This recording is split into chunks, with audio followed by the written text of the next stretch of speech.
Chapter 1. Bulger is greatly annoyed by the familiarity of the village dogs and the presumption of the house cats. His health suffers thereby, and he implores me to set out on my travels again. One readily consent, for one had been reading of the world within a world in a musty old MS written by the learned Don Fum. Parting interviews with the elder Baron and the gracious Baroness my mother. Preparations for departure. Bulger was not himself at all, dear friends. There was a lackluster look in his eyes, and his tail responded with only a half-hearted wag when I spoke to him.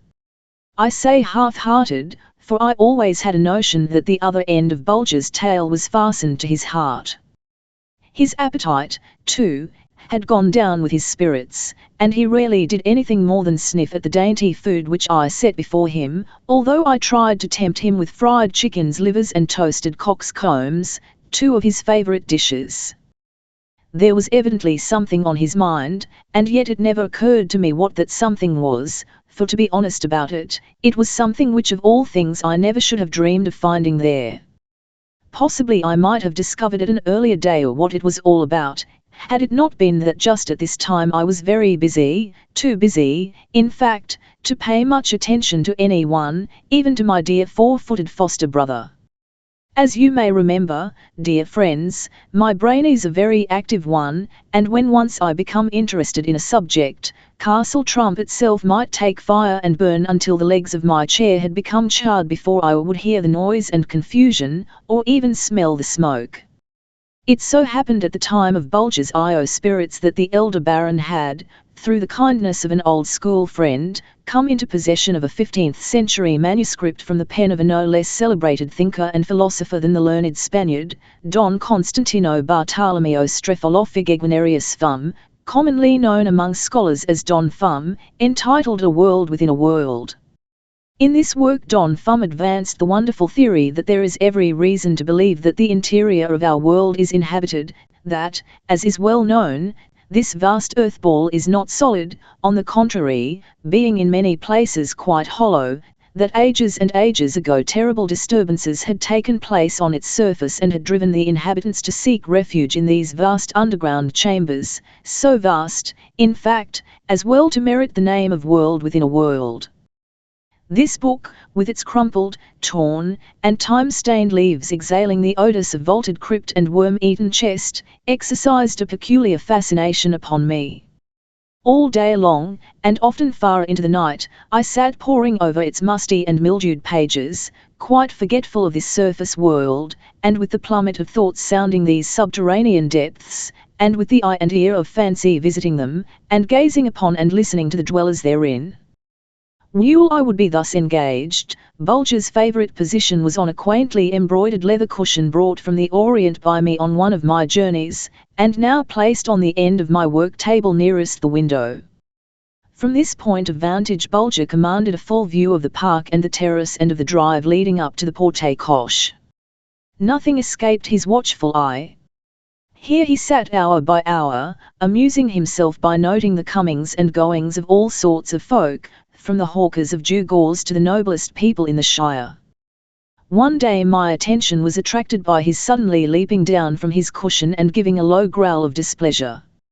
I paid little heed to it, but to my surprise the next day about the same hour it occurred again. My curiosity was now thoroughly aroused, and laying down Don Fum's musty manuscript, I hastened to the window to learn the cause of Bulger's irritation. Lo, the secret was out. Well, here stood half a dozen mongrel curs belonging to the tenantry of the baronial lands, looking up to the window, and by their barking and antics endeavouring to entice Bulger out for a romp. Dear friends, need I assure you that such familiarity was extremely distasteful to Bulger? Their impudence was just a little more than he could stand. Ringing my bell, I directed my servant to hunt them away. Thereupon Bulger consented to resume his seat by the window. The next morning, just as I had settled myself down for a good long read, I was almost startled by Bulger bounding into the room with eyes flashing fire and teeth laid bare in anger. Laying hold of the skirt of my dressing gown, he gave it quite a savage tug, which meant, "Put thy book aside, little master, and follow me." I did so. He led me downstairs across the hallway and into the dining room, and then this new cause of discontent on his part became very apparent to me.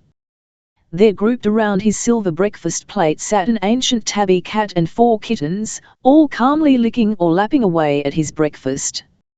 Looking up into my face, he uttered a sharp, complaining howl, as much as to say, "There, little master, look at that. Isn't that enough to roil the patience of a saint? Canst thou wonder that I am not happy with all these disagreeable things happening to me? I tell thee, little master, it is too much for flesh and blood to put up with." And I thought so too, and did all in my power to comfort my unhappy little friend, but judge of my surprise upon reaching my room and directing him to take his place on his cushion, to see him refuse to obey. It was something extraordinary, and set me to thinking. He noticed this and gave a joyful bark, then dashed into my sleeping apartment. He was gone for several moments, and then returned bearing in his mouth a pair of oriental shoes which he laid at my feet. Again and again he disappeared, coming back each time with some article of clothing in his mouth. In a few moments he had laid a complete oriental costume on the floor before my eyes, and would you believe, dear friends, it was the identical suit which I had worn on my last travels in faraway lands, when he and I had been embarked on the island of Gogula, the land of the round bodies. What did it all mean? Vvhy, this, to be sure, little master, canst thou not understand thy dear Bulger? He is weary of this dull and spiritless existence. He is tired of this increasing familiarity on the part of these mongrel curs of the neighborhood and of the audacity of these kitchen tabbies and their families. He implores thee to break away from this life of reverie and inaction, and for the honor of the trumps to be up and away again. Stooping down and winding my arms around my dear Bulger, I cried out, "Yes, I understand thee now, faithful companion, and I promise thee that before this moon has filled her horns we shall once more turn our backs on Castle Trump, up and away in search of the portals to Don Fum's world within a world." Upon hearing these words, Bulger broke out into the wildest, maddest barking, bounding hither and thither as if the very spirit of mischief had suddenly nestled in his heart. In the midst of these mad gambols a low rap on my chamber door caused me to call out, "Peace, peace, good Bulger, someone knocks." "Peace, I say." It was the elder Baron. With sombre mien and stately tread he advanced and took a seat beside me on the canopy. "Welcome, honoured father," I exclaimed as I took his hand and raised it to my lips. "I was upon the very point of seeking thee out." He smiled and then said, "Well, little Baron, what thinkest thou of Don Fum's world within a world?" "I think, my lord," was my reply, "that Don Fum is right, that such a world must exist, and with thy consent it is my intention to set out in search of its portals with all safe haste and as soon as my dear mother, the gracious Baroness, may be able to bring her heart to part with me." The elder Baron was silent for a moment, and then added, "Little Baron, much as thy mother and I shall dread to think of thy being again out from under the safe protection of this venerable roof, the moss-grown tiles of which have sheltered so many generations of the trumps, yet must we not be selfish in this matter. Heaven forbid that such a thought should move our souls to stay thee. The honor of our family, thy fame as an explorer of strange lands in faraway corners of the globe, call unto us to be strong-hearted. Therefore, my dear boy, make ready and go forth once more in search of new marvels. The learned Don Rum's chart will stand thee by like a safe and trusty counsellor. Remember, little Baron, the motto of the trumps, per ardua ad astra, the pathway to glory is strewn with pitfalls and dangers, but the comforting thought shall ever be mine, that when thy keen intelligence fails, Bulger's unerring instinct will be there to guide thee." As I stooped to kiss the elder Baron's hand, the gracious Baroness entered the room. Bulger hastened to raise himself upon his hind legs and lick her hand in token of respectful greeting. The tears were pressing hard against her eyelids, but she kept them back, and encircling my neck with her loving arms, she pressed many and many a kiss upon my cheeks and brow. I know what it all means, my dear son, she murmured with the saddest of smiles, but it never shall be said that Gertrude Baroness von Trump stood in the way of her son adding new glories to the family scutcheon. Go, go, little Baron, and heaven bring thee safely back to our arms and to our hearts in its own good time. At these words Bulger, who had been listening to the conversation with pricked-up ears and glistening eyes, gave one long howl of joy, and then springing into my lap, covered my face with kisses. This done, he vented his happiness in a string of ear-splitting barks and a series of the maddest gambols. It was one of the happiest and proudest days of his life, for he felt that he had exerted considerable influence in screwing to the sticking point my resolution to set out on my travels once again. And now the patter of hurrying feet and the loud murmur of anxious voices resounded through the Eastleigh corridors, while inside and out ever and anon I could hear the cry, now whispered and now outspoken: "The little Baron is making ready to leave home again." Bulger ran hither and thither, surveying everything, taking note of all the preparations, and I could hear his joyous bark ring out as some familiar article used by me on my former journeys was dragged from its hiding place. 20 times a day my gentle mother came to my room to repeat some good counsel or reiterate some valuable caution. It seemed to me that I had never seen her so calm, so stately, so lovable. She was very proud of my great name, and so, in fact, were every man, woman, and child in the castle. Had I not gotten off as I did, I should have been literally killed with kindness and Bulger slain with sweet cake. Chapter 2. Don Fum's mysterious directions. Bulger and one set out for Petersburg, and thence proceed to Archangel. The story of our journey as far as Illich on the Illich. Ivan the Teamster. How we made our way northward in search of the portals to the world within a world. Ivan's threat. Bulger's distrust of the man and other things.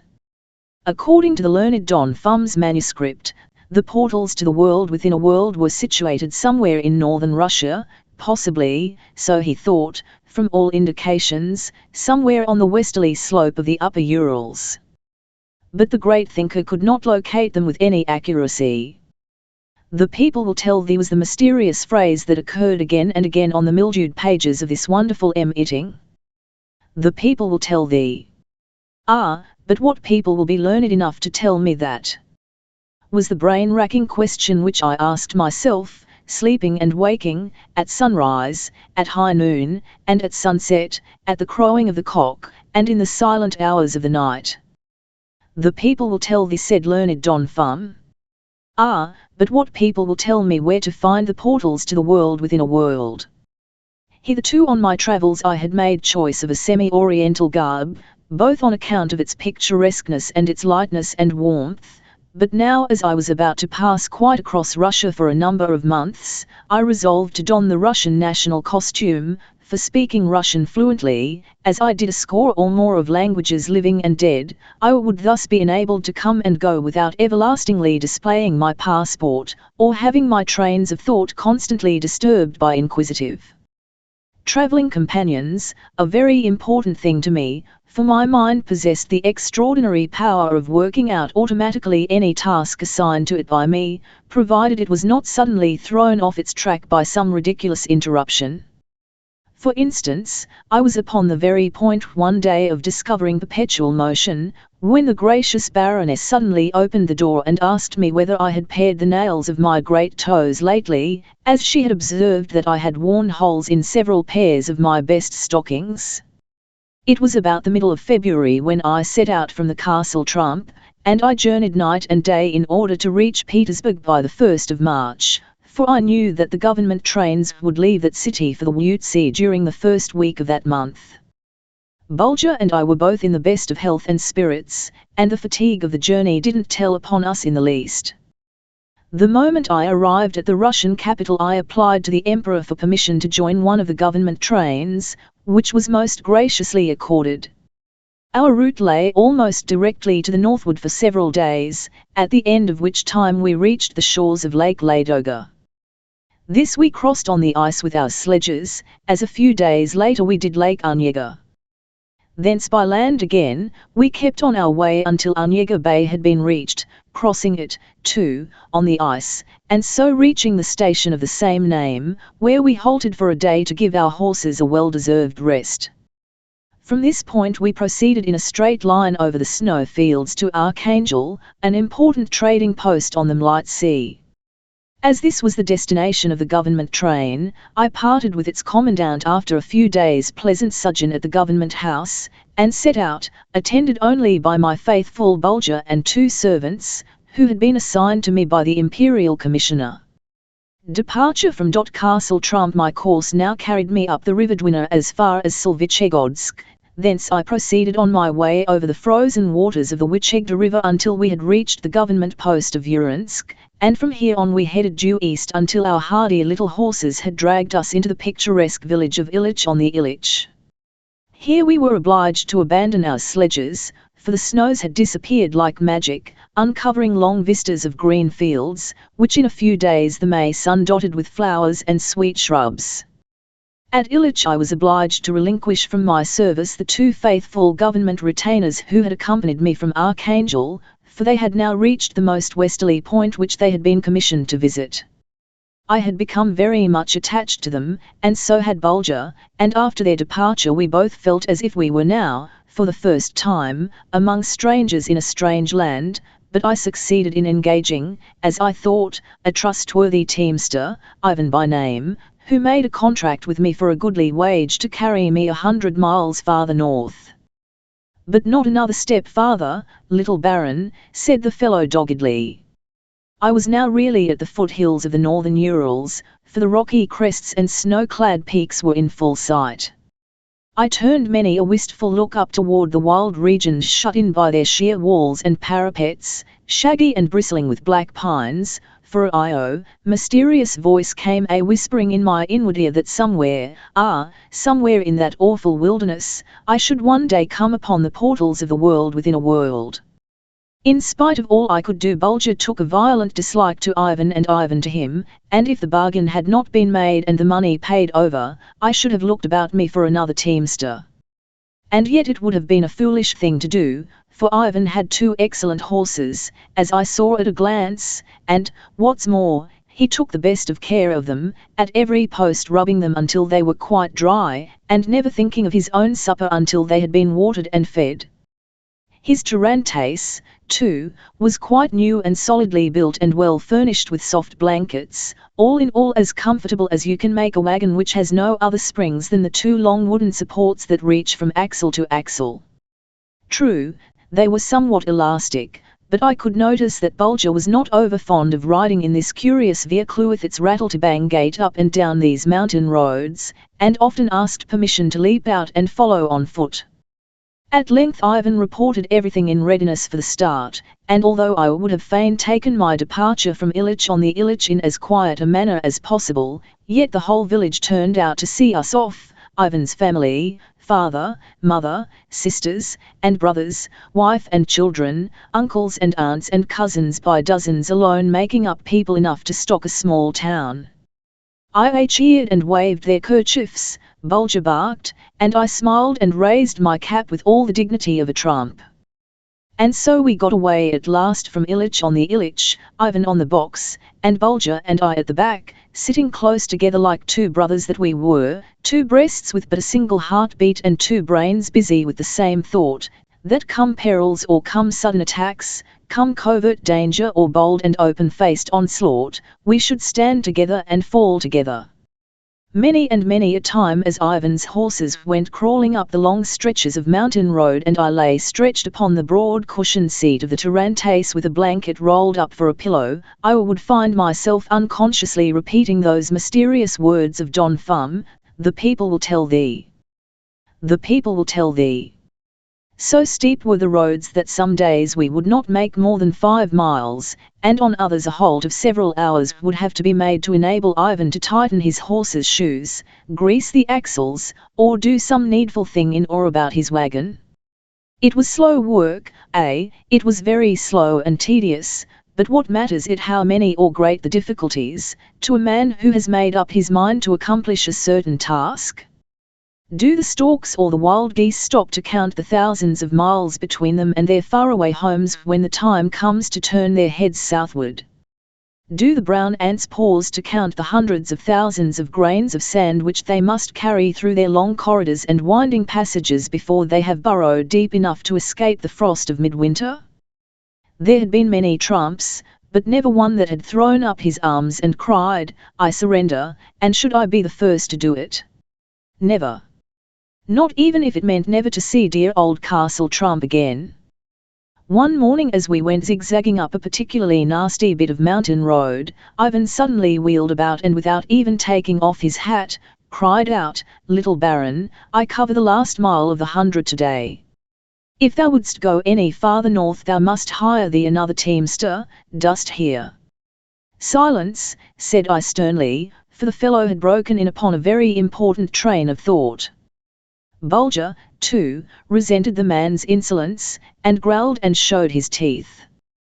"But, little Baron, listen to reason," he continued in a more respectful tone, removing his cap, "my people will expect me back.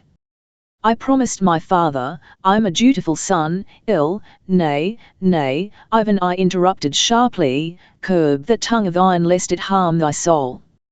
Know, then, that I spoke with thy father, and he promised me that thou shouldst go a second 100 miles with me if need were, but on condition that I give thee double pay. It shall be done, and on top of that a goodly present for your Golubshika, darling. Little Baron, thou art a hard master," whimpered the man. "If the whim took thee thou wouldst bid me leap into the giant's well just to see whether it has a bottom or not. St. Nicholas, save me." "Nay, Ivan," said I kindly, "I know no such word as cruelty, although I do confess that right seems harsh at times, but thou wert born to serve and I to command. Providence hath made thee poor and me rich. We need each other. Do thou thy duty, and thou wilt find me just and considerate. Disobey me, and thou wilt find that this short arm may be stretched from Illich to Petersburg." Ivan turned pale at this hidden threat of mine, but I deemed it necessary to make it, for I as well as Bulger had scented treachery and rebellion about this boorish fellow, whose good trait was his love of his horses, and it has always been my rule in life to open my eyes wide to the good that there is in a man, and close them to his faults. But, in spite of kind words and kind treatment, Ivan grew surlier and moodier the moment we had passed the 100th milestone. Bulger watched him with a gaze so steady and thoughtful that the man fairly quailed before it. Hour by hour he became more and more restive, and upon leaving a roadside tavern, for the very first time since we had left Illich on the Illich, I noticed that the fellow had been drinking too much kvass. He let loose his tongue, and raised his hand against his horses, which until that moment he had been wont to load down with caresses and pet names. "Look out for that driver of thine, little Baron," whispered the tavern keeper. "He's in a reckless mood. He'd not pull up if the giant's well were gaping in front of him. St. Nicholas have thee in his safe keeping." Chapter 3. Ivan more and more troublesome. Bulger watches him closely. His cowardly attack upon me. My faithful Bulger to the rescue. A driver worth having. How one was carried to a place of safety. In the hands of old Juliana. The giant's well. When we halted for the night it was only by threatening the man with severe punishment upon my return to Illich that I could bring him to rub his horses dry and feed and water them properly, but I stood over him until he had done his work thoroughly, for I knew that no such horses could be had for love or money in that country, and if they should go lame from standing with wet coats in the chill night air, it might mean a week's delay. Scarcely had I thrown myself on the hard mattress which the tavern keeper called the best bed in the house, when I was aroused by loud and boisterous talking in the next room. Ivan was drinking and quarrelling with the villagers. I strode into the room with the arrows of indignation shooting from my eyes, and the faithful Bulger close at my heels. The moment Ivan set eyes upon us he shrank away, half in earnest and half in jest, and called out, "Hey, look at the Mazunchik! Little dandy! How smart he looks! He frightens me! See his eyes, how they shine in the dark! Look at the little demon on 4 legs beside him. Save me, brothers. Save me, he will throw me down into the giant's well. Marianka will never see me again. Never. Save me, brothers. Peace, fellow, I called out sternly. How darest thou exercise thy dull wit on thy master?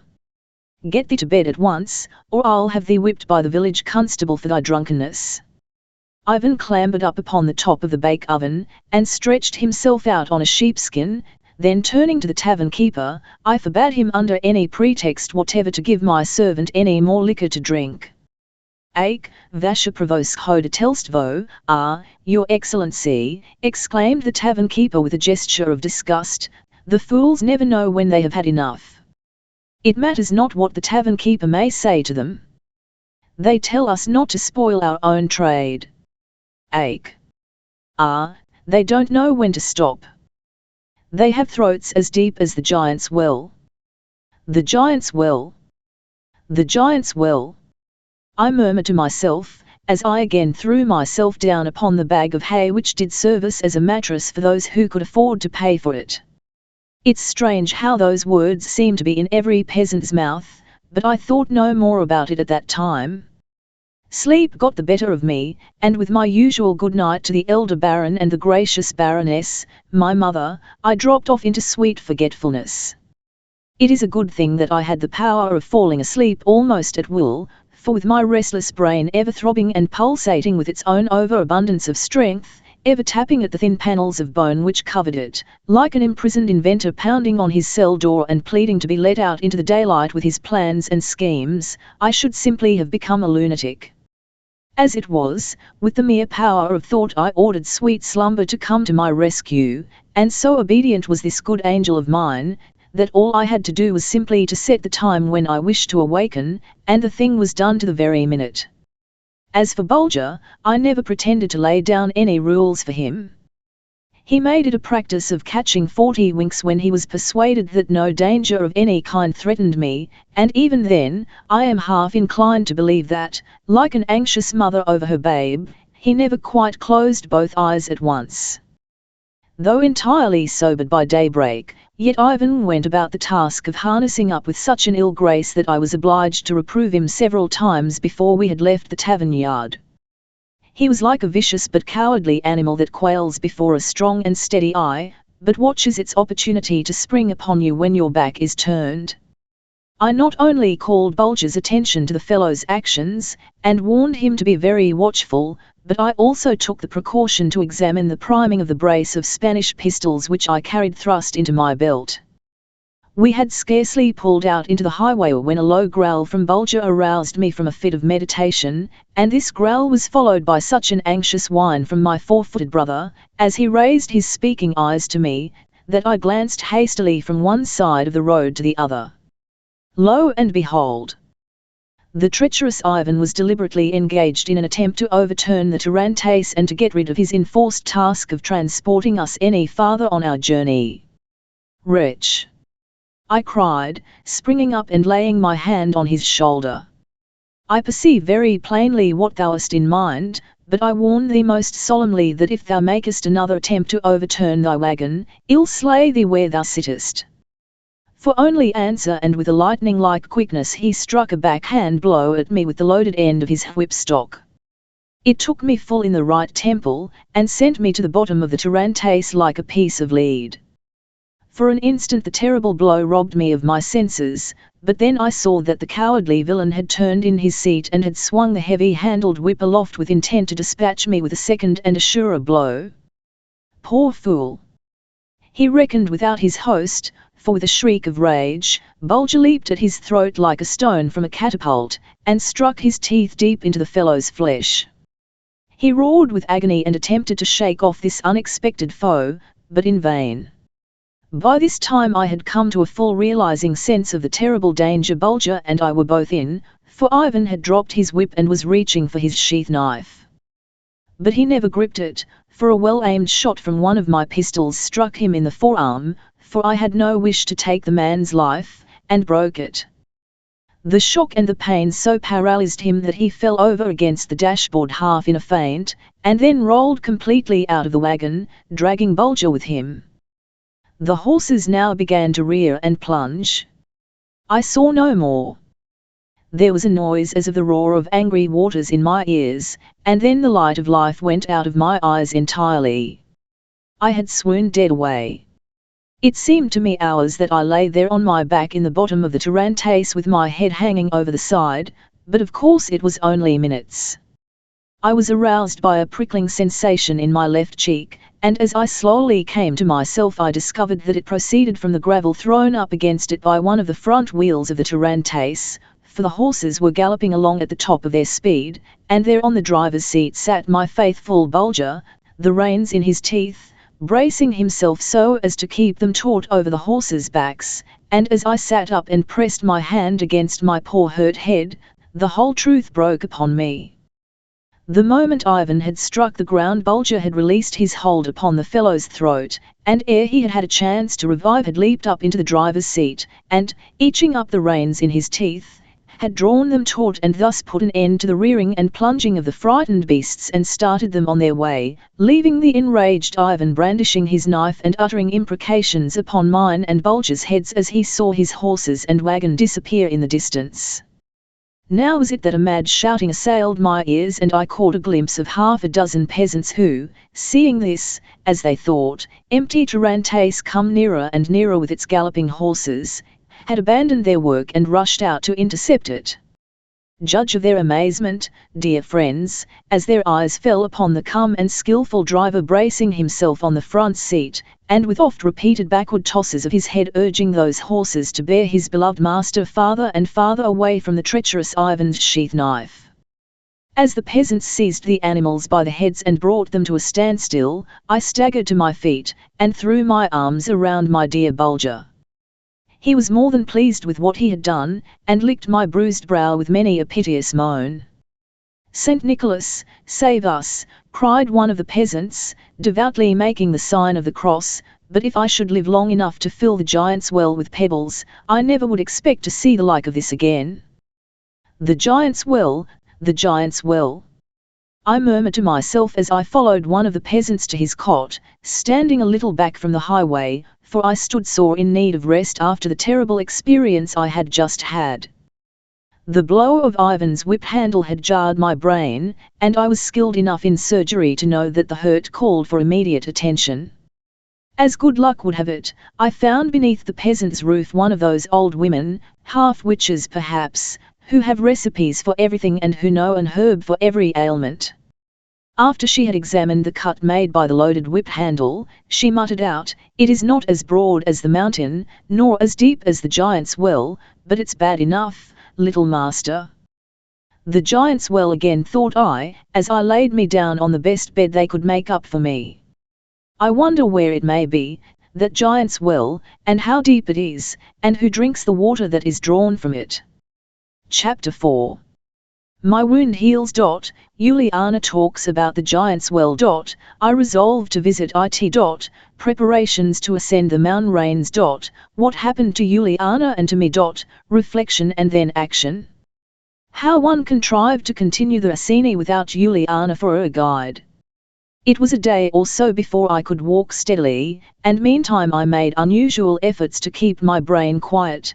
But in spite of all I could do, every mention of the giant's well by one of the peasants sent a strange thrill through me, and I would find myself suddenly pacing up and down the floor, and repeating over and over again the words, "Giant's well. Giant's well." Bulger was greatly troubled in his mind, and sat watching me with a most bewildered look in his loving eyes. He had half a suspicion, I think, that cruel blow from Ivan's whip handle had injured my reasoning powers, for at times he uttered a low, plaintive whine. The moment I took notice of him, however, and acted more like myself, he gambolled about me in the wildest delight. As I had directed the peasants to drive Ivan's horses back towards Illich on the Illich, until they should meet that miscreant and deliver them to him, I was now without any means of continuing my journey northward, unless I set out, like many of my famous predecessors, on foot. I had longer legs than I, however, and were not loaded with so heavy a brain in proportion to their size, and a brain, too, that scarcely ever slept, at least not soundly. I was too impatient to reach the portals to the world within a world to go trudging along a dusty highway. I must have horses and another tarantace, or at least a peasant's cart. I must push on. My head was quite healed now, and my fever gone. "Hearken, little master," whispered Juliana, such was the name of the old woman who had taken care of me, "thou art not what thou seemst. I never saw the like of thee before. If thou wouldst, I believe thou couldst tell me how high the sky is, how thick through the mountains are, and how deep the giant's well is." I smiled, and then I said, "Didst ever drink from the giant's well, Juliana?" At which she wagged her head and sent forth a low chuckle. "Hearken, little master," she then whispered, coming close to me, and holding up one of her long, bony fingers, "thou canst not trick me, thou knowest that the giant's well hath no bottom." "No bottom?" I repeated breathlessly, as Don Fum's mysterious words, "the people will tell thee," flashed through my mind. "No bottom, Juliana?" "Not unless thine eyes are better than mine, little master," she murmured, nodding her head slowly. "Listen, Juliana," I burst out impetuously, "where is this bottomless well? Thou shalt lead me to it, I must see it. Come, let's start at once. Thou shalt be well paid for thy pains." "Nay, nay, little master, not so fast," she replied. "It's far up the mountains. Way is steep and rugged, the paths are narrow and winding, a false step might mean instant death, were there not some strong hand to save thee. Give up such a mad thought as ever getting there, except it be on the stout shoulders of some mountaineer." "Ah, good woman," was my reply, "thou hast just said that I am not what I seem, and thou saidst truly.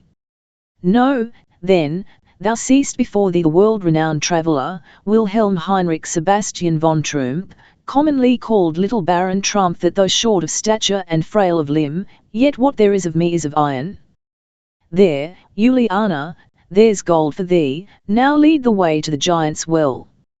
"Gently, gently, little baron," almost whispered the old peasant woman, as her shriveled hand closed upon the gold piece. "I have not told thee all. For leagues about, I ween, no living being excepting me knows where the giant's well is. Ask them and they too say, it's up yonder in the mountains, away up under the eaves of the sky. That's all. That's all they can tell thee. But, little master, I know where it is, and the very herb that cured thy hurt head and saved thee from certain death by cooling thy blood, was plucked by me from the brink of the well."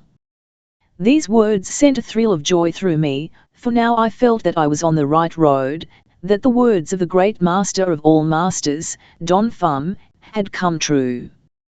"The people will tell thee."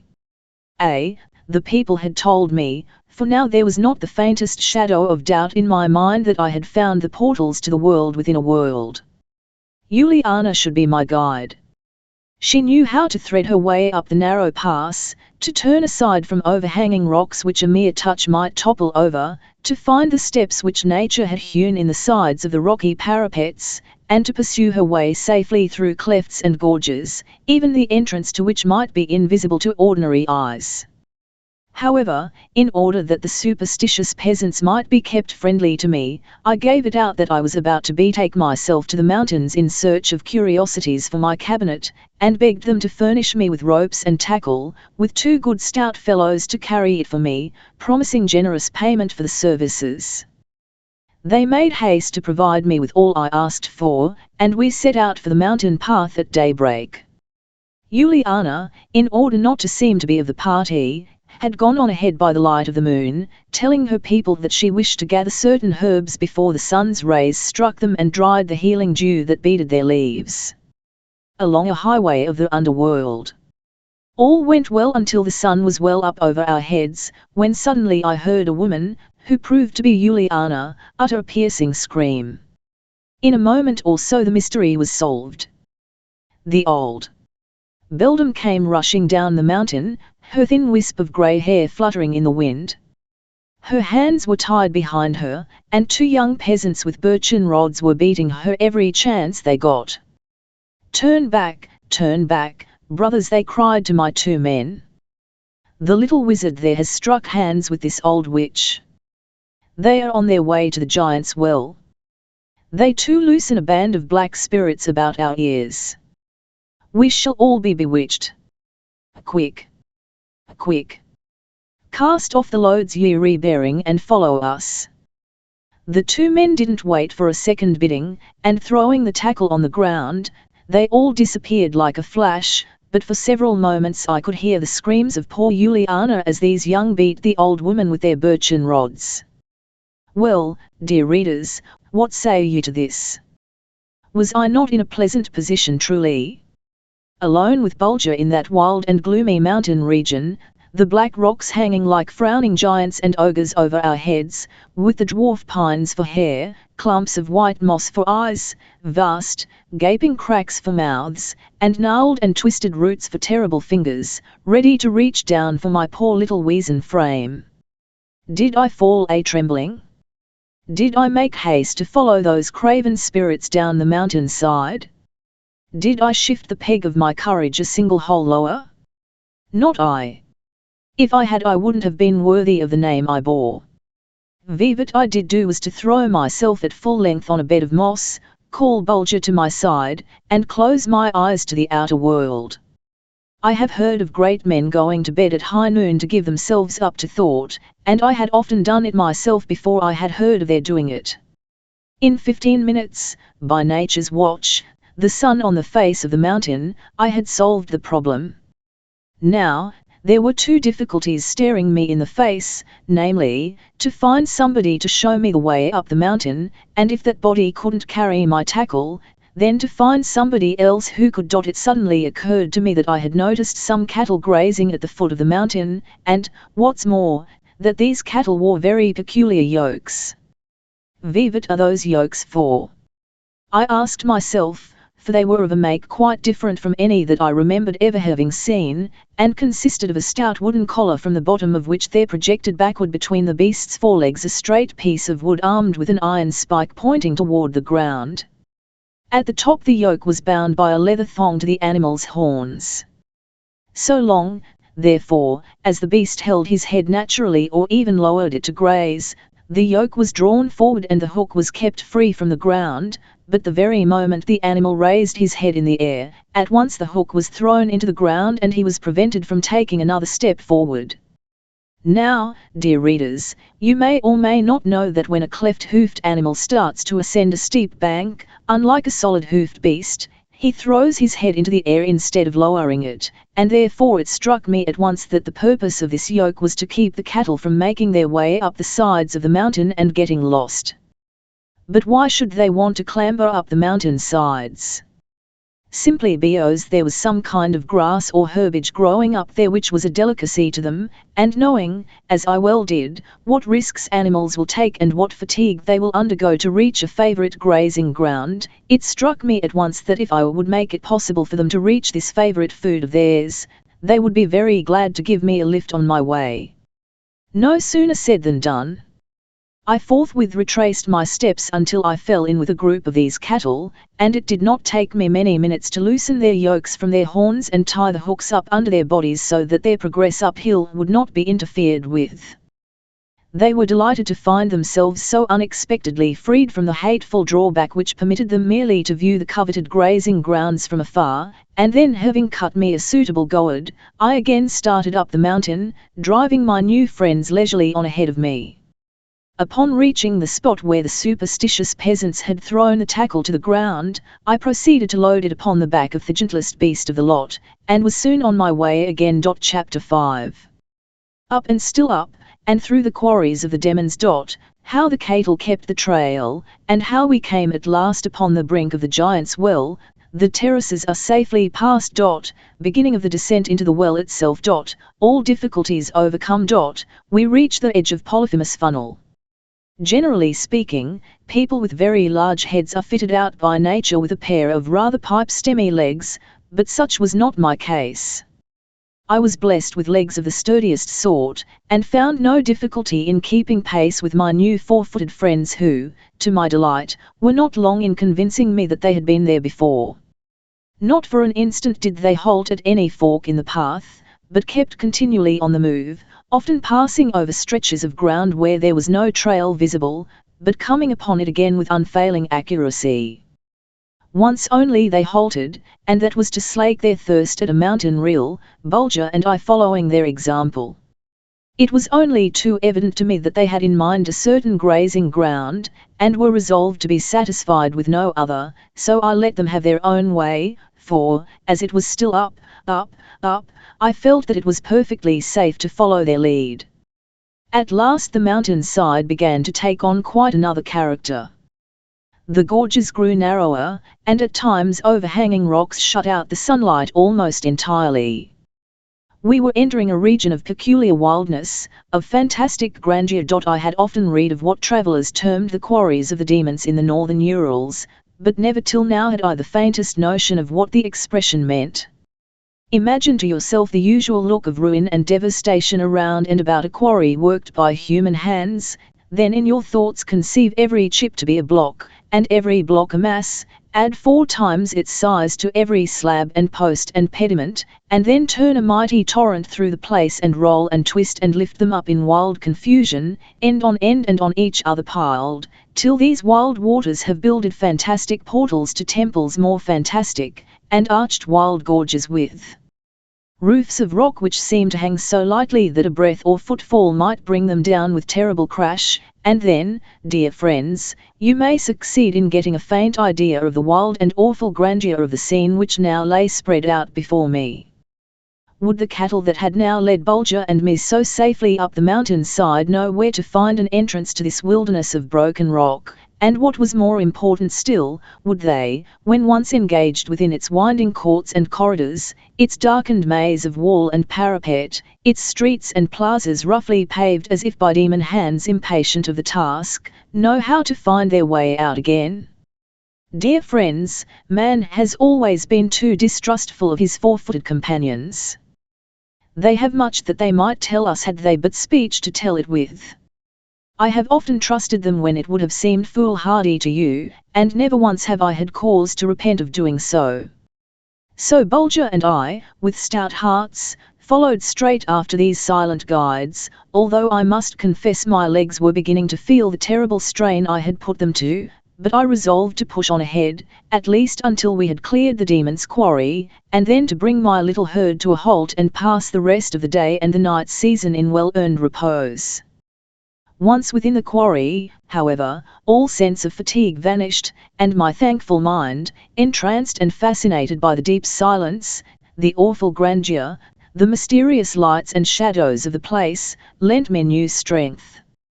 At length we had traversed this city of silence and gloom, and once again we emerged into the full glory of the afternoon sun.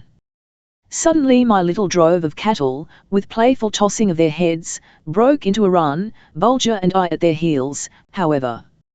It was a mad race, but, dear friends, when it ended I took off my fur cap and tossed it high into the air with a wild cry of joy, and Bulger broke out in a string of yelps and barks, for, look ye, the cattle were grazing away for dear life there in front of me, and as their breath reached me my keen nostrils recognized the odor of Juliana's herbs which she had bound on my hurt head. Yes, we stood almost upon the brink of the giant's well, but I was too tired to take another step farther, too tired, in fact, to eat, although I had a stock of dried fruit in my pockets, and noticed that the nests of the wild fowl were well supplied with eggs. Having unlistened the tackle from the back of the good beast that had carried it up the mountain for me, I threw myself on the ground and was soon fast asleep, with my faithful Bulger coiled up close against my breast. In the morning the cattle were nowhere to be seen, but I didn't trouble myself about them, for I knew that old Juliana would be sent up after them the moment they were missed. After a hearty breakfast on half a dozen roasted eggs of the wild fowl, with some dried fruit and wintergreen berries, Bulger and I advanced to the edge of the Giant's Well, or, rather, to the edge of the vast terraces of rock leading down to it, each of which was from 30 to 50 feet in sheer height. Before I go any farther, dear friends, I must beg you to remember that I am an expert in the use of tackle, there being no knot, noose, or splice known to a sailor which I didn't have at my fingers' ends, a fact not to be wondered at when you take into consideration the thousands of miles which I have travelled on water. Nor would I have you shake your heads and look only half persuaded when I go on describing our descent into the Giant's Well, for of course you'll be asking yourselves how I succeeded in getting the tackle down when there was no one left at the other end to untie it. Know, then, that was the smallest of my troubles, for, as any sailor will tell you, you only need to tie your line in what is known as a fool's knot, to one end of which you make fast a mere cord. The moment you have reached the bottom, a sharp tug at the cord unties the fool's knot, and your tackle falls down after you. My method was to lower Bulger down first, and then let myself down after him. In this way we proceeded from parapet to parapet, until at last we stood upon the very edge of the vast well, the existence of which had been so mysteriously hinted at in Don Fum's manuscript. Its mouth was probably 50 feet in width, and by straining my eyes I satisfied myself of the existence of a shelf of rock on one side, as nearly as I could judge about 75 feet down.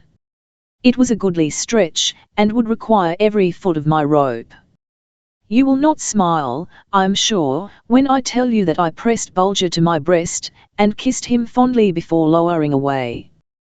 He returned my caresses, and by his joyous yelp gave me to understand that he had perfect faith in his little master. In a few moments I had joined him on this narrow shelf of rock. Below us now was darkness, but think you I hesitated? I knew that my eyes would soon become accustomed to the gloom, and I also knew that when my eyes failed Bulger's keener ones were there to help me out. I rigged my tackle now with extra care, for I was really lowering my little brother on a sort of trip of discovery. He was soon out of sight, and then, in spite of my calmness, I drew a quick breath, and my heart started upward a barleycorn or so. But hark! His quick, sharp bark comes plainly up to me. It means that he has landed upon a safe shelf or ledge, and the next moment my legs encircled the rope, and I began to glide noiselessly down into the stilly depths, his glad voice ringing in my ears. Again and again did I send my wise and watchful little brother down ahead of me, until at last, standing there and looking up, naught remained to me of the mighty outside world but a bright silver speck, like a tiny ray of light streaming through a pinhole in the curtains of your chamber. But stop, have we reached the bottom of the Giant's Well? For with a trial plummet I find that the walls are no longer sheer, they slope inward, and gently too, almost so much so that I hardly need a line to continue my descent. Lighting one of my little tapers, I make my way cautiously around the edge. In half an hour I find myself back at the starting place. Curve to the path has been always the same, while my trial plummet at all times has indicated the same slope to the rocky basin. And then for the first time, two certain words made use of by that learned master of masters, Don Fum, till then a mystery to me, stood out before my eyes as if written with a pen of fire upon those black walls thousands of feet below the great world of light which I had quitted a few hours before. Those words were Polyphemus Funnel. Yes, there could be no doubt of it, I had reached the bottom of the Giant's Well. I stood upon the edge of Polyphemus Funnel, Chapter 6. My despair upon finding the pipe of the funnel too small for body. A ray of hope breaks in upon me. Full account of how one succeeded in entering the pipe of the funnel. My passage through it. Bulger's timely aid. The marble highway and some curious things concerning the entrance to the world within a world. The rocky sides of Polyphemus Funnel were apparently as well polished as those of any tin funnel that I had ever seen hanging in the kitchen of Castle Trump, so making fast my tackle and taking Bulger in my arms, away we went sliding down the side with the line passed under my arm for safety's sake. It was nearly 100 feet to the bottom, for I had measured off the full length of my line before I had come to the apex of this gigantic cone, and not caring to tumble headlong down its pipe, I proceeded to light a taper and look about me. Ah, dear friends, I can feel that shudder now, so terrible was it, and what wonder, too, for a glance at the pipe of the funnel told me that it was too small to let my body pass through. Agonizing thought flashed through my mind that I had committed a terrible error, that I had mistaken some vast pit for the giant's well, that I had thrown Bulger's and my own life away in mad and unreasoning haste, that I should never reach the wonderful world within a world, that there in that thick gloom must we lay our bodies and bones. Or, thought I, may not the learned master of masters, Don Fum, have made an error himself in holding out the idea that the pipe of Polyphemus' funnel was large enough to admit the passage of a man's body? In my almost frenzy I advanced to the mouth of the pipe, and, lowering myself into it, let my body sink as far as it would. It caught at the shoulders, and after a careful examination I was forced to reach the brain-racking conclusion that my faithful Bulger and I had travelled our last mile together. There was nothing for us to do but to lie down and die. Lie down and die? Never. I had noticed in making the descent into the giant's well that its side had much the appearance of being walled around by blocks of stone. With Bulger strapped to my back I would slowly climb up from shelf to shelf until my strength failed me, and then I would wait until I thought old Juliana had come back to gather herbs, and possibly I might make her hear me. In my despair I sighed and clutched my own arms, and as I did so one of my hands came into contact with something cold and slippery having the feel of tallow. Taking a pinch of the substance between my thumb and finger, I rubbed it thoughtfully for a moment, and then a ray of hope broke through the awful gloom that enshrouded me so pitilessly. It was black lead, there could be no doubt of it.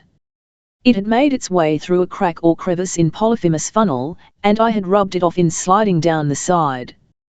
With this greasy material to rub on the inside of the pipe to the funnel, and also to besmear myself with, mayhap I might yet slip through into the world within a world.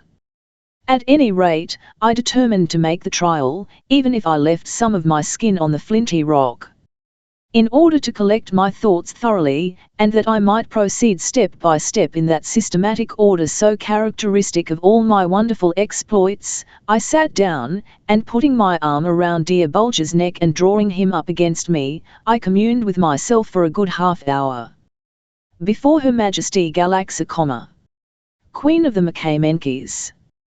Then all was in readiness for action, and to prove to you, dear friends, how careful Bulger was not to interrupt my train of thought, I have to report to you that although a small animal of the rat family came out from a crevice in the rock while I sat there thinking, as I could see by the light of my tiny wax taper, and had the temerity first to sniff at Bulger's tail and then to give it a playful nip, yet the sagacious animal never budged a hair's breadth.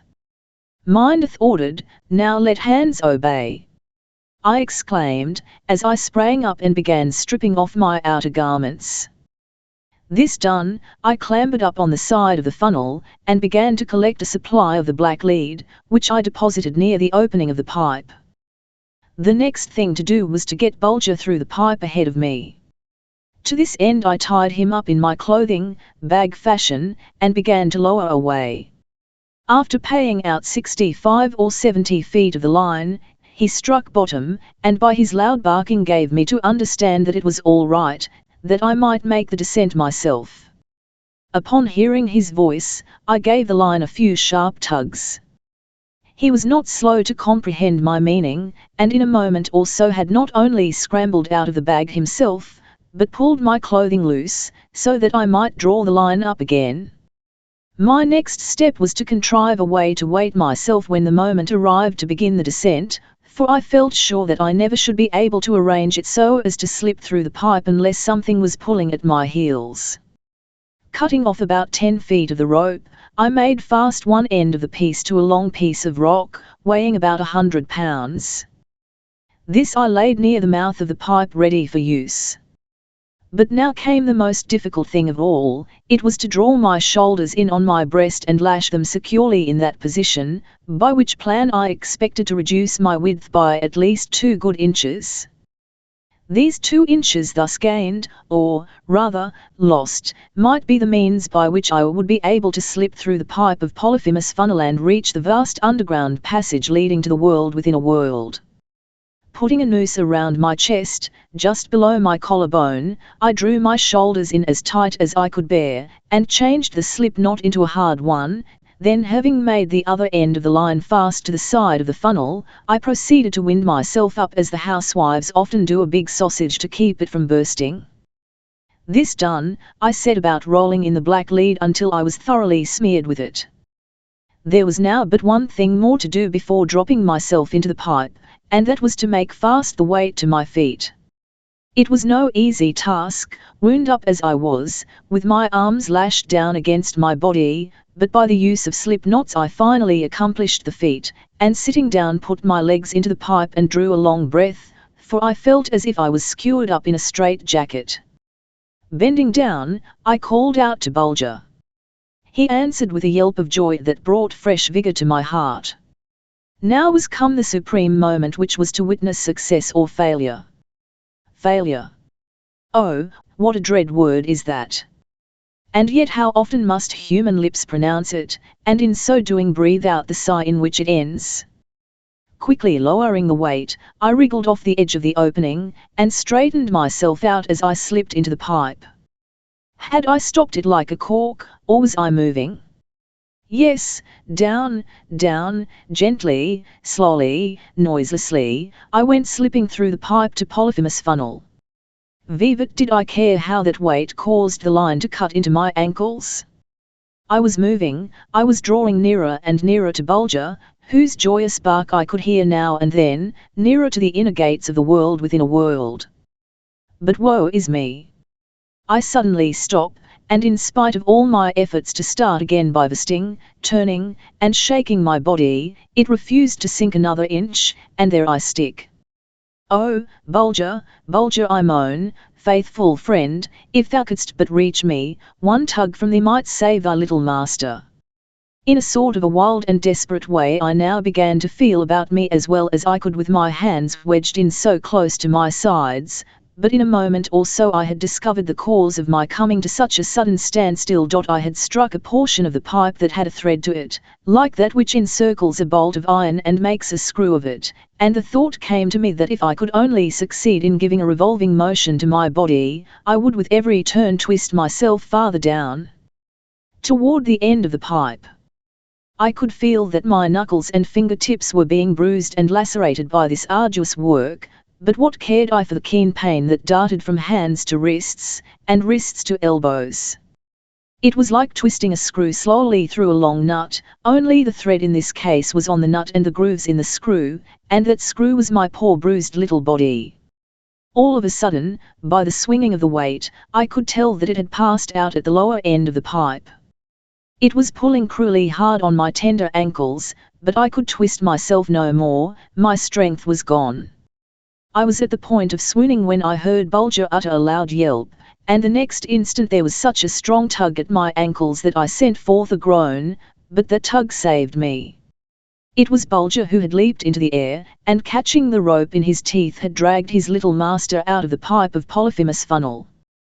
We all fell into the same heap, Bulger, I, and the weight, fully 10 feet, and very serious might have been the consequences for me had my fall not been broken by my striking on the pile of my clothing placed directly under the opening, and, dear friends, if you talked until the crack o' doom you could not make me believe that my 4-footed brother hadn't placed those clothes there to catch me. They weren't thrown higgledy-piggledy into a heap either, but were laid one upon the other, the heaviest at the bottom. Having unwound myself and lighted one of my wax tapers, I made haste to cast away the undergarment with its coating of black lead and resume my clothing, then stooping down, I made an examination of the floor. It was composed of huge blocks of marble of various colors, polished almost as smooth as if the hand of man had wrought the work, and then I knew that I was on nature's marble highway leading to the cities of the underworld which John Fum had mentioned in his book, and I remembered, too, that he had spoken of nature's mighty mosaics, huge fantastic figures on the walls of these lofty corridors, made up of various coloured blocks and fragments laid one upon the other as if with design, and not by the wild, tempestuous whims of upbursting forces thousands of years ago, when the earth was in its mad and wayward youth. After a rest of several hours, during which I nursed my torn hands and bruised fingers, Bulger and I were up and off again along this broad and glorious marble highway. Strange to say, it was not the inky darkness of the ordinary cavern which filled these magnificent chambers, through which the marble highway went winding in stately and massive grandeur, far from it. The gloom was tempered by a faint glow that met us on the way ever and anon, like a ray of twilight gone astray. Anyway, Bulger, I noticed, could see perfectly well, so tying a bit of twine to his collar, I sent him on ahead, convinced that I could have no surer guide. At times our path would be lighted up for an instant by the bursting out of a little tongue of flame either on the sides or from the roof of the gallery. I was puzzled for quite a while to tell what it proceeded from, but at last I caught sight of the source, or rather the maker, of this welcome illumination. It proceeded from a lizard-like animal, which, by suddenly uncoiling its tail, had the power to emit this extremely bright flash of phosphorescent light, and in so doing he made a sharp crack, for all the world like the noise of an electric spark. Bulger was delighted with this performance, and on one occasion, not being able to control his feeling, he uttered a sharp bark, whereupon apparently 10,000 of these little torch-bearers snapped their tails at me at the same instant, and filled the vast place with a flash of light of almost lightning-like intensity. Bulger was so frightened by the result of his applause that he took good care to keep quiet after this. Chapter 7. Our first night in the underworld, and how it was followed by the first break of day. Bulger's warning and what it meant. We fall in with an inhabitant of the world within a world. His name and calling. Mysterious return of night. The land of beds, and how our new friend provided one for us. So heavy with sleep did my eyelids become at last that I knew that it must be night in the outer world, and so we halted, and I stretched myself at full length on that marble floor, which, by the way, was pleasantly warm beneath us, and the air, too, was strangely comforting to the lungs, there being a complete absence of that smell of earth and odour of dampness so common in vast subterranean chambers. My sleep was long continued and most refreshing. Bulger was already awake, however, when I sat up and tried to look about me. He began tugging at the string which I had fastened to his collar as if he wanted to lead me somewhere, so I humoured him and followed along after. To my delight he led me straight to a pool of deliciously sweet and cold water. Here we drank our fill, and after a very frugal breakfast on some dried figs set out again on our journey along the marble highway. Suddenly, to my more than joy, the faint and uncertain light of the place began to strengthen. It seemed almost as if the day of the upper world were about to break, so delicate were the various hues in which the ever-increasing light clothed itself, then, as if affrighted at its own increasing glory, it would fade away again to almost gloom. Ere many moments again this faint and mysterious glow would return, beginning with the softest yellow, then changing through a dozen different tints, and, like a fickle maid uncertain which to wear, put all aside and don the lily's garb. Bulger and I wandered along the marble highway almost afraid to break a stillness so deep that it seemed to me as if I could hear those sportive rays of light in their play against the many-coloured rocks arching this mighty corridor. Now, as the marble highway swept around in a graceful curve, a dazzling flood of light burst upon us. It was sunrise in the world within a world. Whence came this flood of dazzling light which now caused the sides and arching roof to glow and sparkle as if we had suddenly entered one of nature's vast storehouses of polished gems? Shading my eyes with my hand I looked about me in order to try and solve the mystery.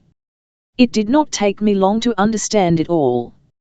Know then, dear friends, that the ceilings, domes, and arched roofs of this underground world were fretted with a metal of greater hardness than any known to us children of sunshine.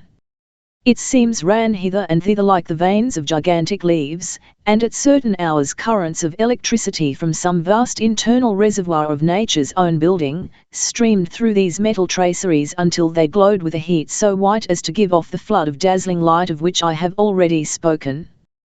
The current never came with a sudden rush or burst, but began gently and timidly, so to speak, as if feeling its way along.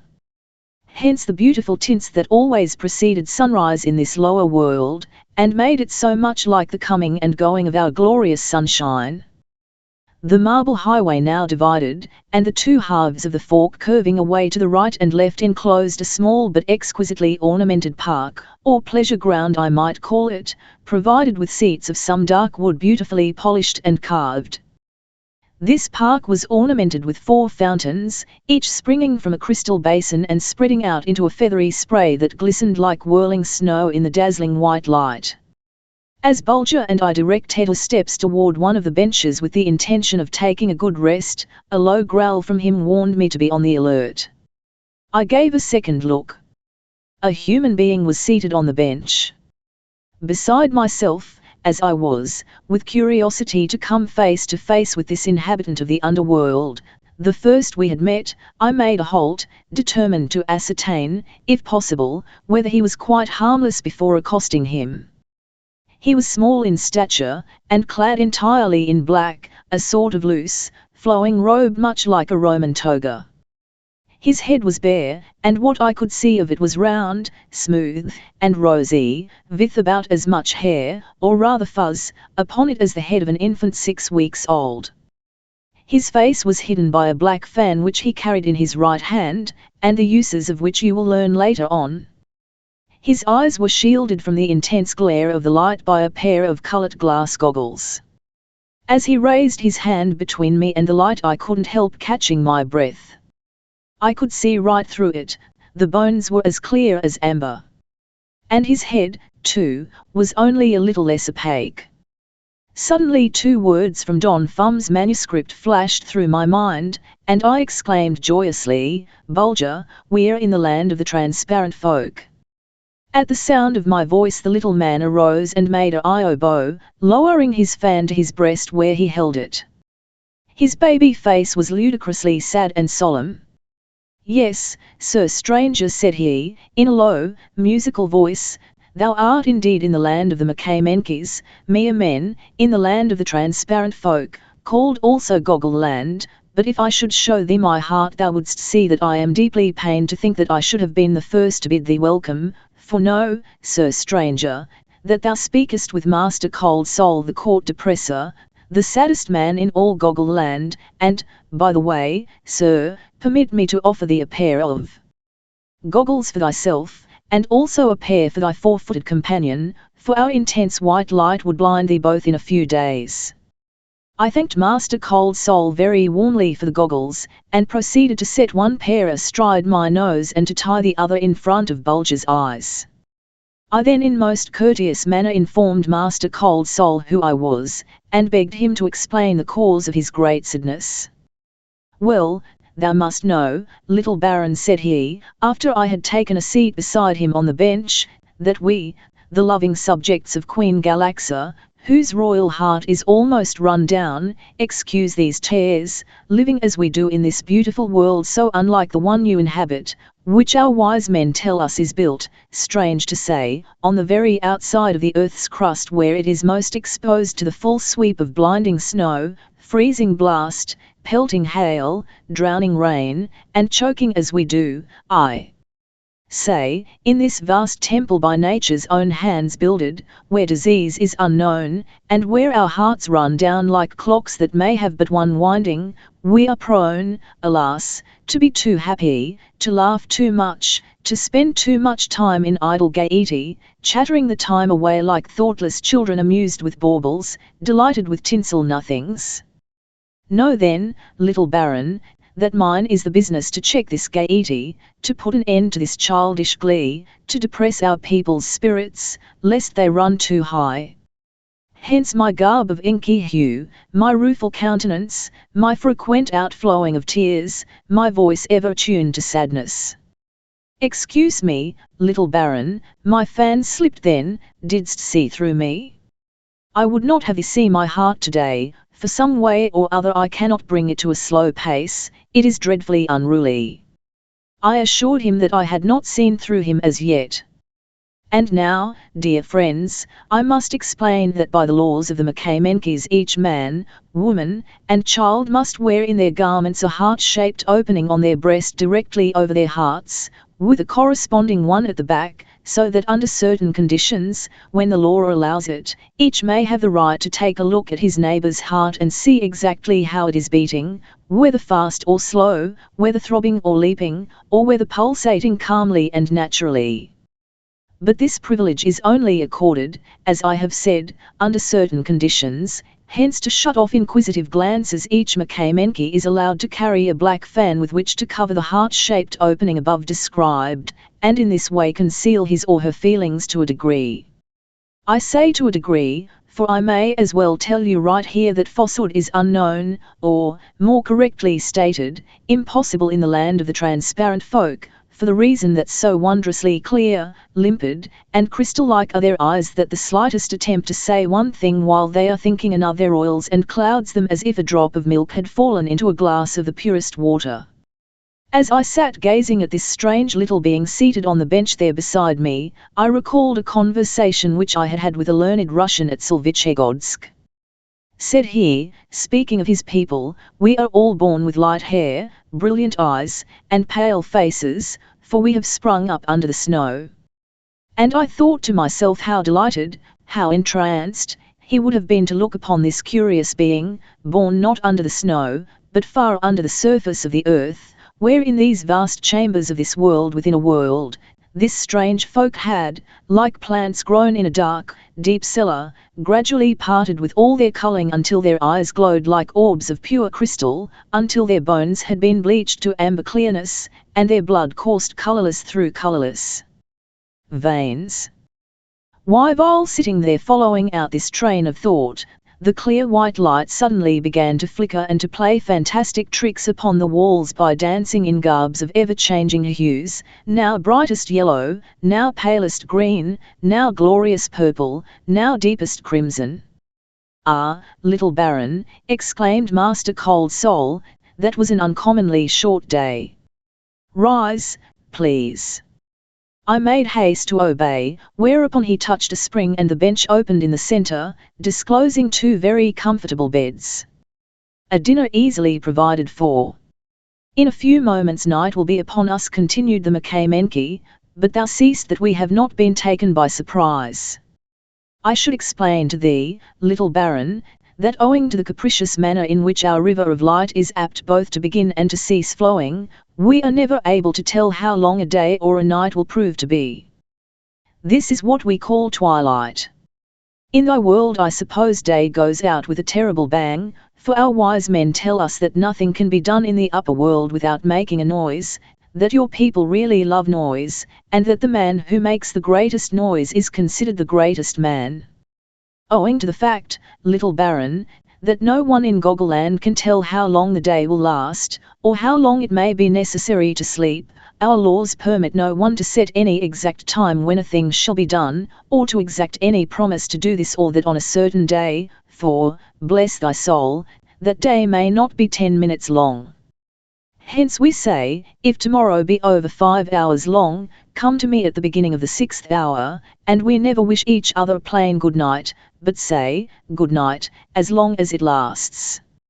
Vivat more, little Baron, as night is apt to come upon us this way unawares, by law all the beds belong to the state, no one is allowed to own his own bed, for when night overtakes him he may be at the other end of the city, and some other subject of Queen Galaxa may be in front of his door, and no matter where night may overtake a Makamenki, he is sure to find a bed.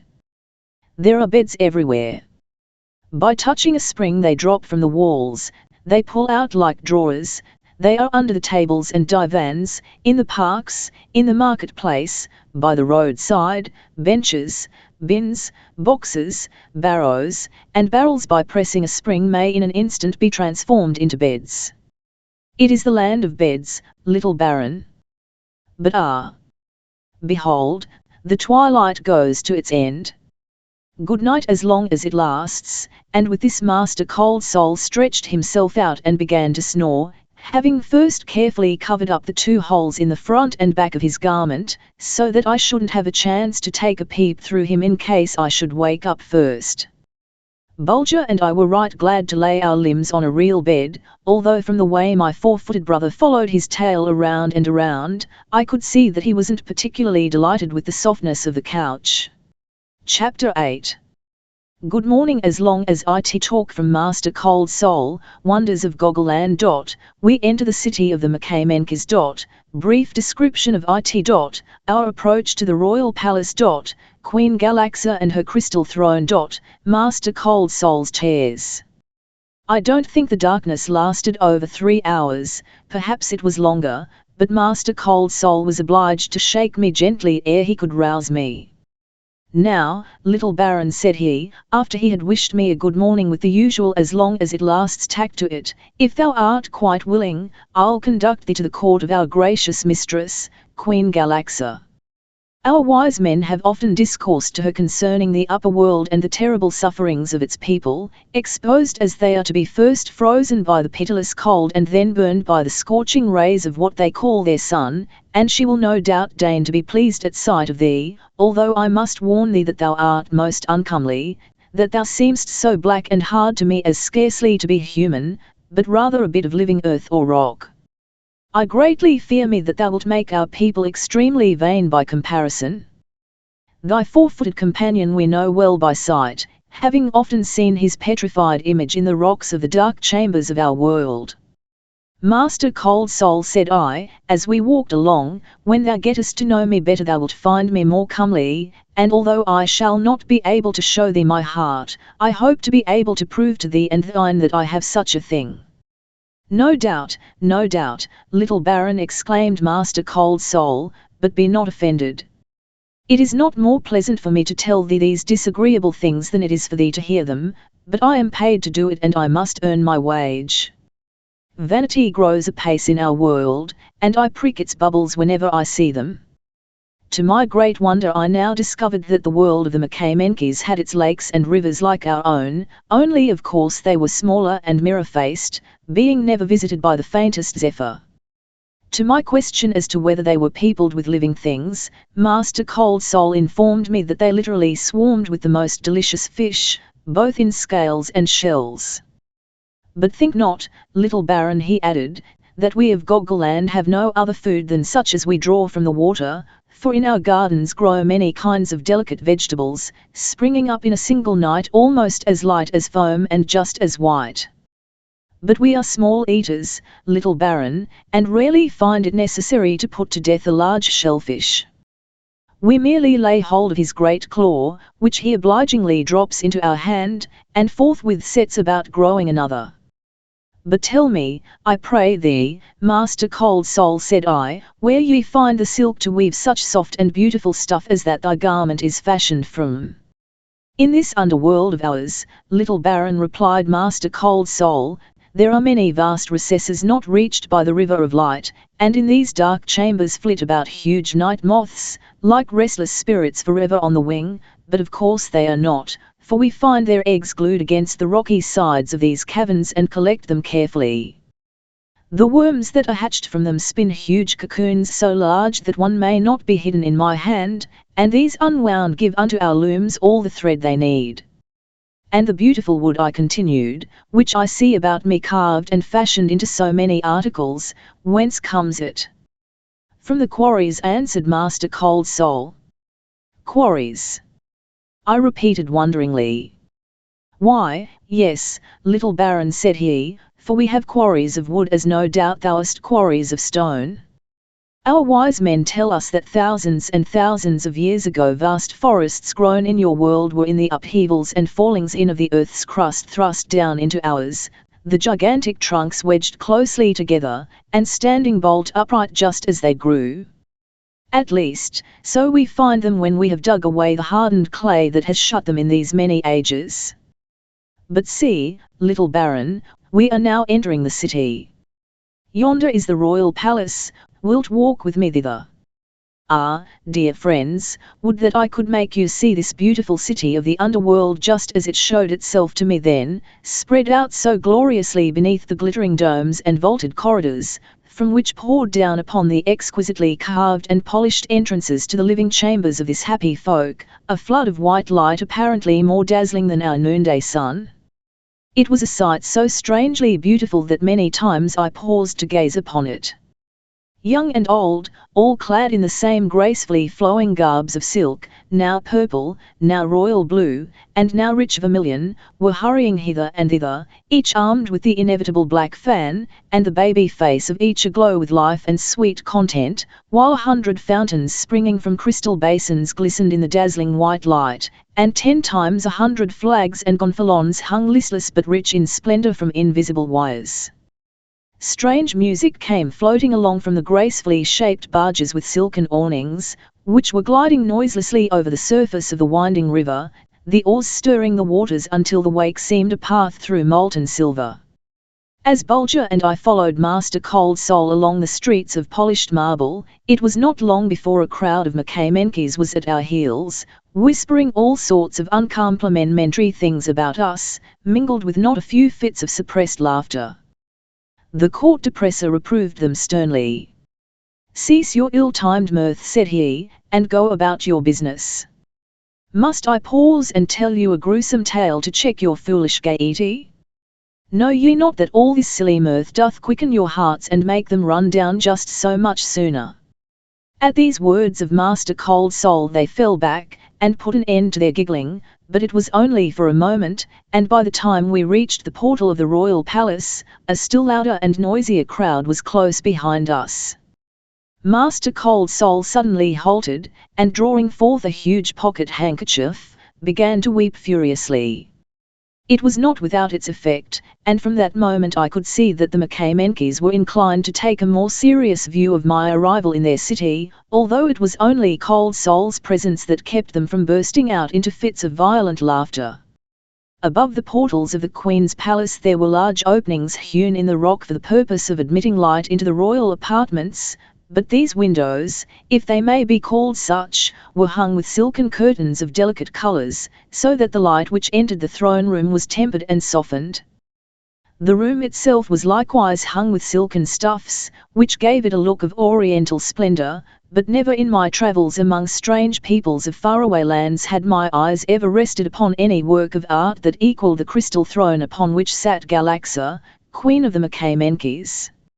In the upper world most diligent search had never been able to unearth a piece of rock crystal more than about 3 feet in diameter, but here in Queen Galaxa's throne 4 glorious columns at least 15 feet in height, and at their base 3 feet in diameter, shot up in matchless splendor.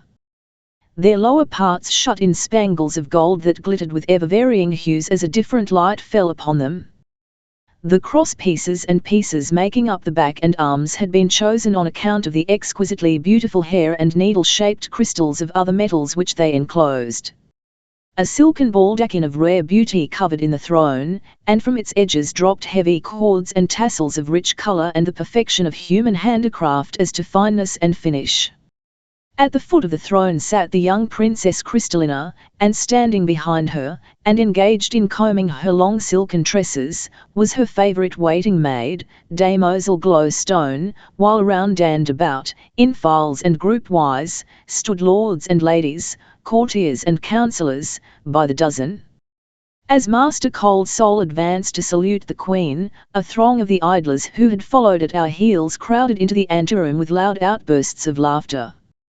The court depressor was greatly incensed, and turning upon the throng he began weeping again with wonderful energy, but I noticed that it was nothing but sound, not a tear fell to obscure the crystal clearness of his eyes. Then he began chanting a sort of song which was intended to have a depressing influence on the wild mirth of the Makamenkis. I can only recollect one verse of this solemn chant of the court depressor.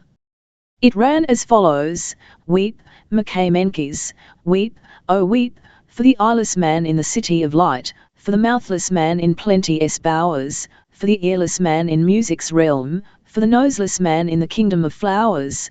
Weep, Makamenkis, weep, oh weep." But they only laughed the louder, crying out, "Nay, Master Cold Soul, we will not weep for them thyself."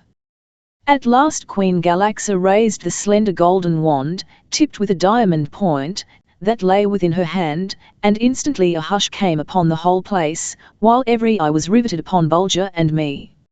Chapter 9. Bulger and One are presented to Queen Galaxa, the IADY of the Crystal Throne. How she received us. Her delight over Bulger, who gives proof of his wonderful intelligence in many ways. How the Queen creates him Lord Bulger. All about the three wise men in whose care we are placed by Queen Galaxa. Owing to the soft air, the never-varying temperature, and the absence of all noise and dust, the Makamenkis, although they die in the end like other folk, yet do they never seem to grow old. Their skin remains soft and free from wrinkles, and their eyes as clear and bright as the crystal of Queen Galaxa's throne. At the time of our arrival in the land of the transparent folk, Queen Galaxa's heart had almost run duff.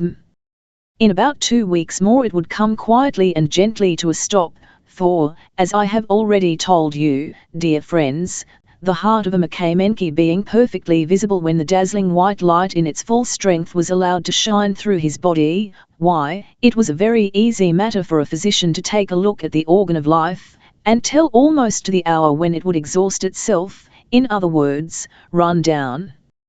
Galaxa looked every inch a real queen as she half reclined upon her glorious crystal throne. She was clad in long, flowing silk garments of a right royal purple, and the gems which encircled her neck and wrists would have put to shame the crown jewels of any monarch of the upper world. Her garb had very much the cut and style of the ancient Greek costume, and the gold sandals worn by her added to the resemblance, but the one thing that excited my wonder more than all others put together was her hair, so long, so fine and silken was it, such a mass of it was there, and so dazzling white was it, not the blue or yellow white that comes of age in our world, but a milk white, a cotton white.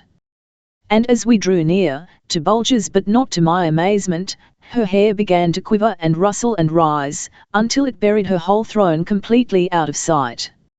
Of course I knew that, seated as she was upon a throne of glass, it was only necessary to send a gentle current of electricity through her to make her wonderful head of hair stand up in this manner, like the white and filmy tentacles of some gigantic creature of the sea, half plant, half animal.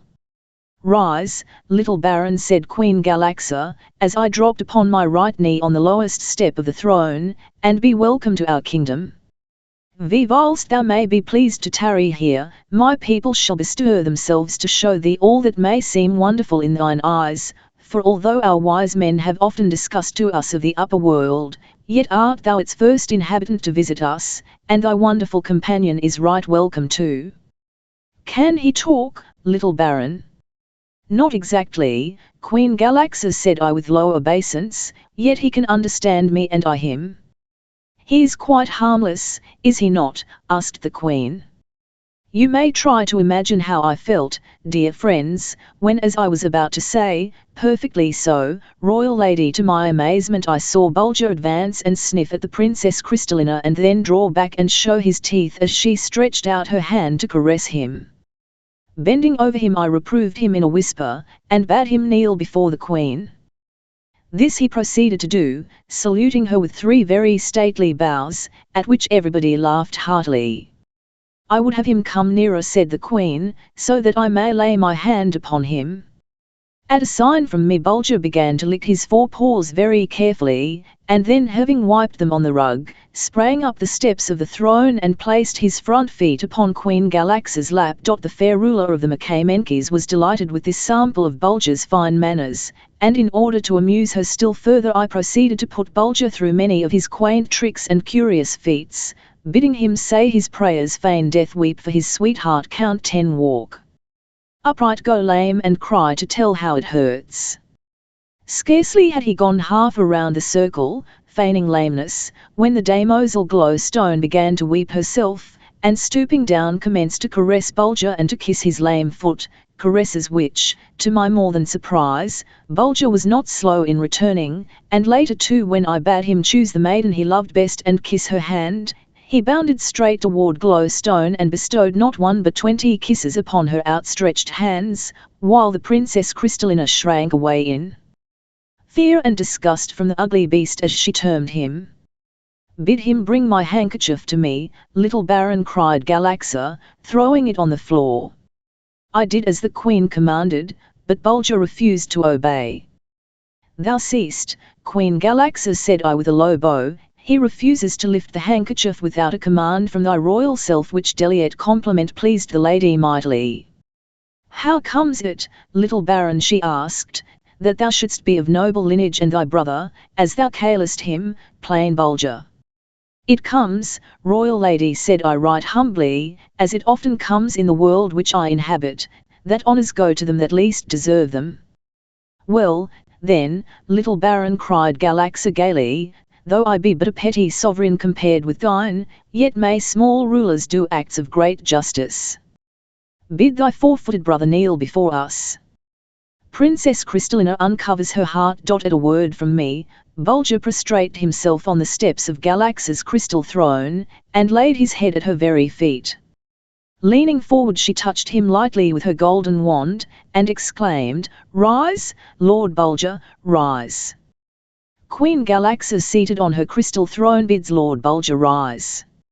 In an instant Bulger raised himself on his hind feet and laid his head in the Queen's lap, while the whole room rang with loud huzzas, and every lady gently clapped her frail and glass-like hands, save the Princess Crystallina, who feigned to be asleep.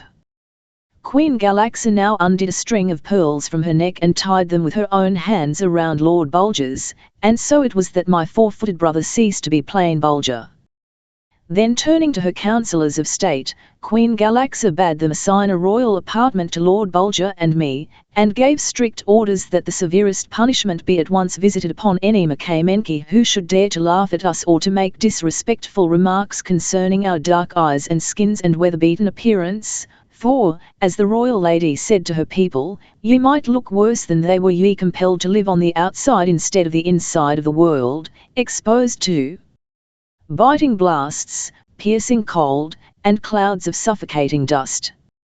By the Queen's orders 3 of the wisest of the Makamenkis were selected to attend Bulger and me, look after our wants, explain everything to us, in a word, do all in their power to make our stay in Goggleland as pleasant as possible. Their names, as nearly as I can translate them, were Dr. Nebulosius, Sir Amber Opaque, and Lord Cornucore. I should explain to you, dear friends, the meaning of these names, for you might be inclined to think that Dr. Somewhat Cloudy, Sir Clear as Amber, and Lord Heart of Horn might indicate that they were more or less muddled in their intellects. Far from it, I have already stated to you they were 3 of the very wisest men in the land of the transparent folk, and the lack of clearness indicated by their names had reference solely to their eyes. Now, as you know, the learned men of our upper world have a different look from ordinary folk. They are stoop-shouldered, shaggy-eyebrowed, long-haired, purse-lipped, near-sighted, shambling-gait. Well, the only effect that long years of deep study had upon the Makamenkis was to rob their beautiful crystal-like eyes of more or less of their clearness. Now I think you'll understand why these 3 learned Makamenkis were named as they were. At any rate, they were, in spite of their strange names, 3 most charming gentlemen, and no matter how many times I might ask the same question over again, they were always ready with an answer quite as polite as the one first given me. They did everything that I had a right possibly to expect them to do. Indeed, there was but one single thing which I would have fain had them do, and that was to let me look through them. This they most carefully avoided doing, and no matter how warmed up they might become in their descriptions, and no matter how on the alert I was to catch the coveted peep, the inevitable black fan was always in the way.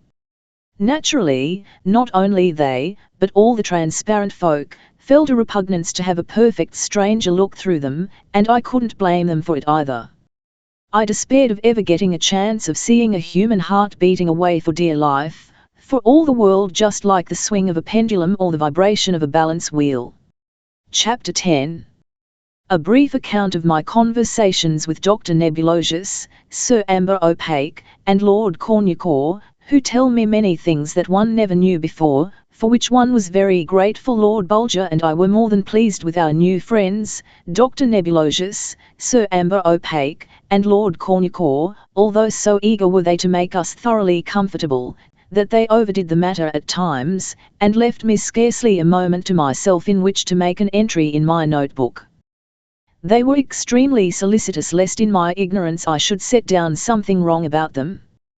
For said Sir Amber Opaque, now that thou hast found the way to this underworld of ours, little Baron, I feel assured that we shall have a number of visitors from thy people every year or so, and I have already issued orders to have extra beds made as soon as the wood can be quarried. Dr. Nebulosius gave me a very interesting account of the various ailments which the Makamenkis suffer from. All sickness among our people, little Baron, said he, is purely mental or emotional, that is, of the mind or feelings. There is no such thing as bodily infirmity among us. Wine and strong drink are unknown in our world, and the food we eat is light and easily digested. We are never exposed to the danger of breathing a dust-laden atmosphere, and while we are an active and industrious people, yet we sleep a great deal, for, as our laws forbid the use of lamps or torches, except for the use of those toiling in the dark chambers, it is not possible for us to ruin our health by turning night into day. We go to bed the very moment the river of light ceases to flow. The only ailment that ever gives me the least trouble is iberiophrosia. Pray, what is the nature of that ailment? I asked. It is an inclination to be too happy, replied Dr. Nebulosius gravely, and I regret to say that several of our people attacked with this ailment have shortened their lives by refusing to take my remedies. It usually develops very slowly, beginning with an inclination to giggle, which, after a while, is succeeded by violent fits of laughter. For instance, little Baron, when thou camest among us, many of our people were attacked with a violent form of iberiophrosia, and although Master Cold Soul, the court depressor, made great efforts to check it, yet he was quite powerless to do so. It spread over the city with remarkable rapidity. Without knowing why, our workmen at their work, our children at their play, our people indoors and out, began to laugh and to be dangerously happy. I made examinations of several of the worst cases, and discovered that at the rate they were beating the hearts of most of them would run down in a single week. It was terrible. A council was hastily held, and it was determined to conceal thee and Lord Bulger from the public view, but happily my skill got the upper hand of the attack. Didst increase the number of pills to be taken? I asked. No, little Baron, said Dr. Nebulosius, I increased their size and covered them with a dry powder, which made them extremely difficult to swallow, and in this way compelled those taking them to cease their laughing. But there were a number of cases so violent that they could not be cured in this way. These I ordered to be strapped in at the waist with broad belts, and to have their mouths held pried open with wooden wedges. As thou mayst understand, this made laughing so difficult that they speedily gave it up altogether. Ah, little Baron, continued the wise doctor with a sigh, that was a sorry day for the human race when it learned how to laugh. It is my opinion that we owe this useless agitation of our bodies to you people of the upper world. Exposed as ye were to piercing winds and biting frosts, ye contracted the habit of shivering to keep warm, and, little by little, this shivering habit so grew upon you, that ye kept up the shivering whether ye were cold or not, only ye called it by another name.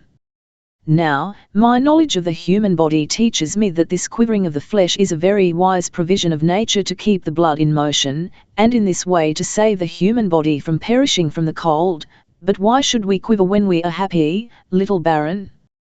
All pleasure is the thought, and yet at the very moment when we should keep our bodies in as perfect repose as possible, we begin this ridiculous shivering.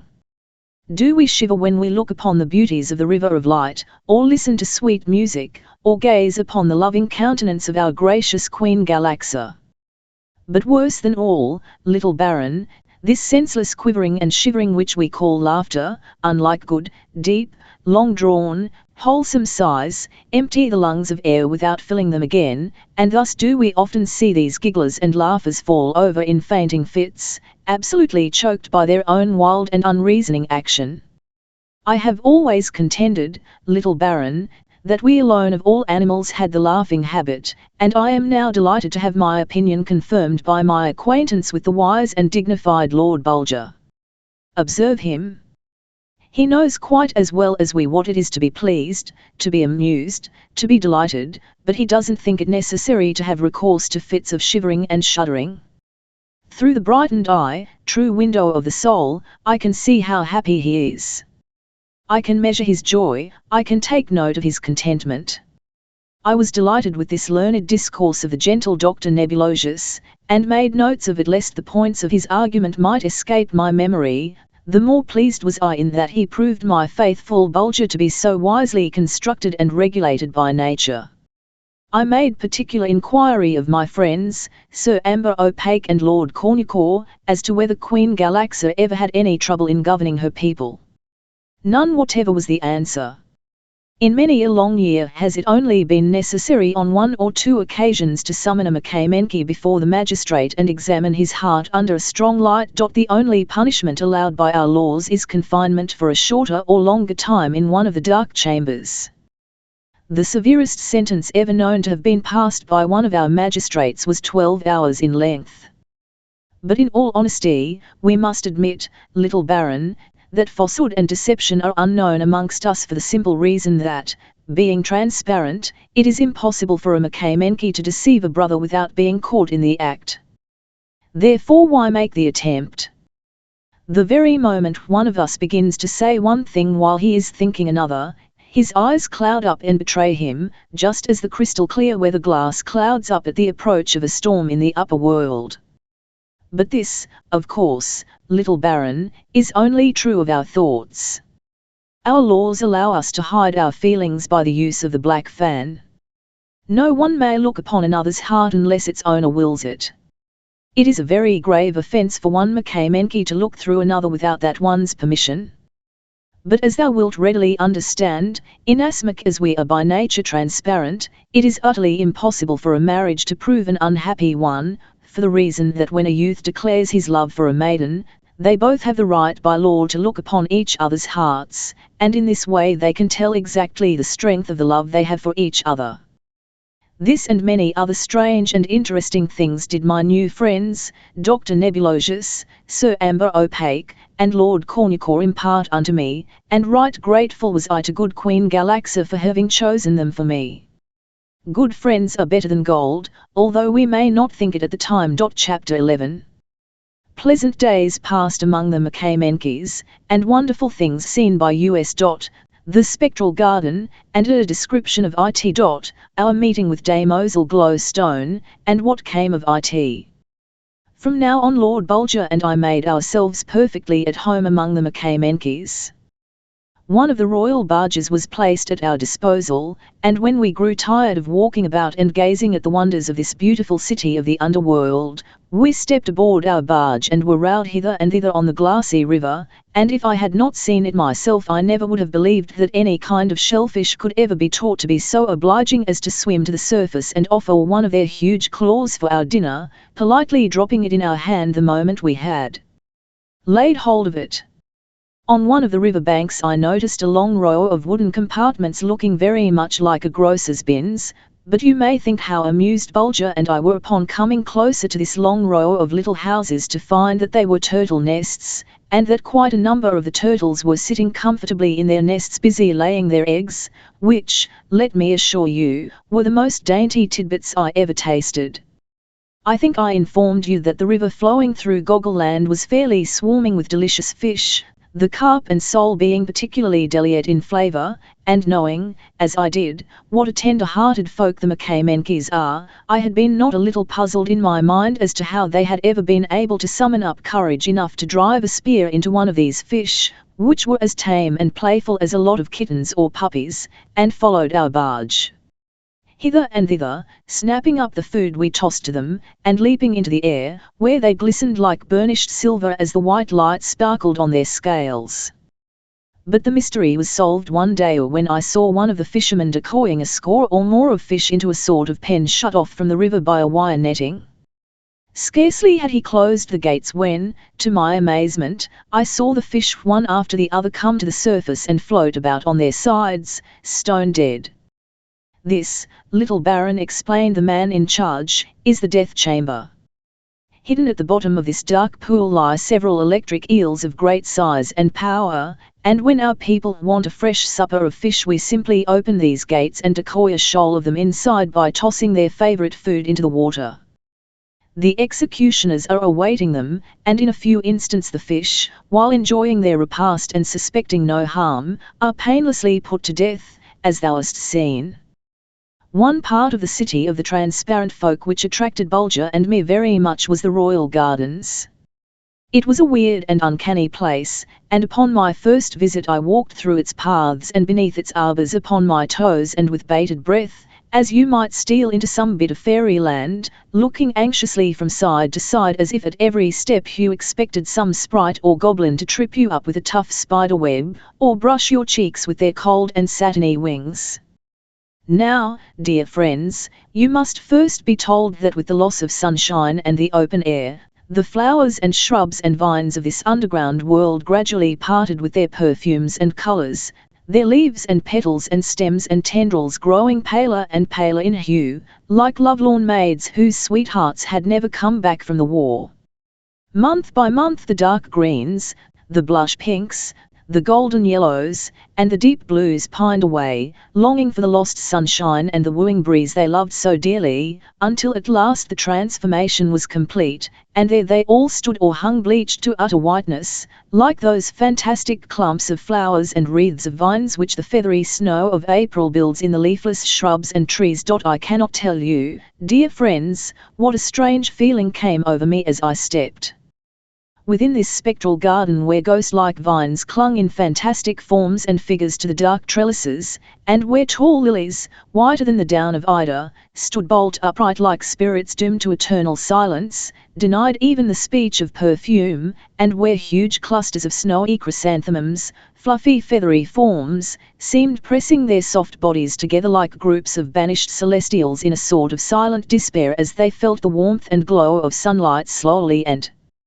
gradually quitting their souls, where lower down, great roses with snowy petals whiter than the seashells hung motionless, bursting open with eager effort, as if listening for some signal that would dissolve the spell put upon them, and give them back the sunshine, and with it their colour and their perfume, where lower still beds of violets bleached white as fleecy clouds seemed wrapped in silent sorrow at loss of the heavenly perfume which had been theirs on earth, where, above the lilies, heads shot long, slender, spectral stalks of sunflowers almost invisible, loaded at their ends with clusters of snowy flowers thus suspended like white faces looking down through the silent air, and waiting for the sunshine that never came, and higher still all over and above these spectral flowers, entwining and enmapping and falling festoon and garland-wise, crept and ran like unto long lines of escaping phantoms, ghostly vines with ghostly blossoms, bent and twisted and coiled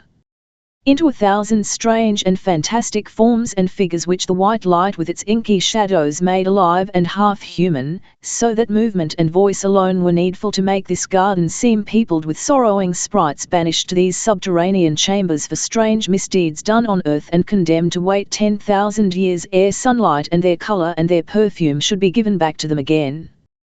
While strolling through the royal gardens one day, Bulger suddenly gave a low cry and bounded on ahead, as if his eyes had fallen upon the familiar form of some dear friend.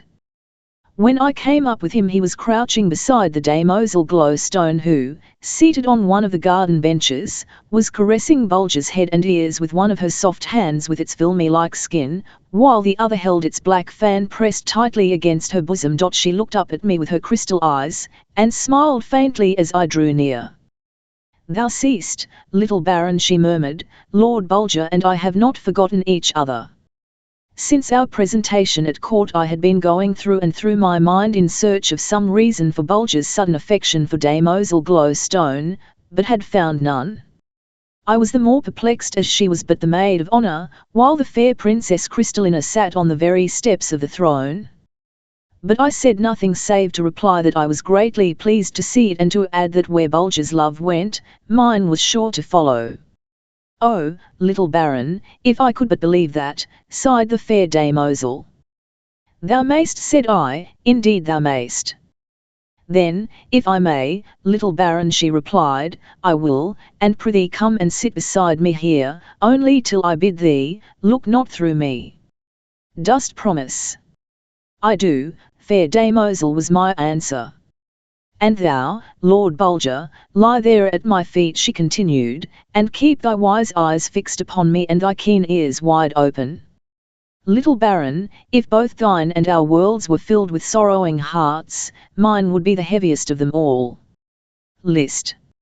Oh, list to the sad, sad tale of the sorrowing maid with the speck in her heart, and, when thou knowest all, give me of thy wisdom." Crystallina's Heart on a Screen. Chapter 12.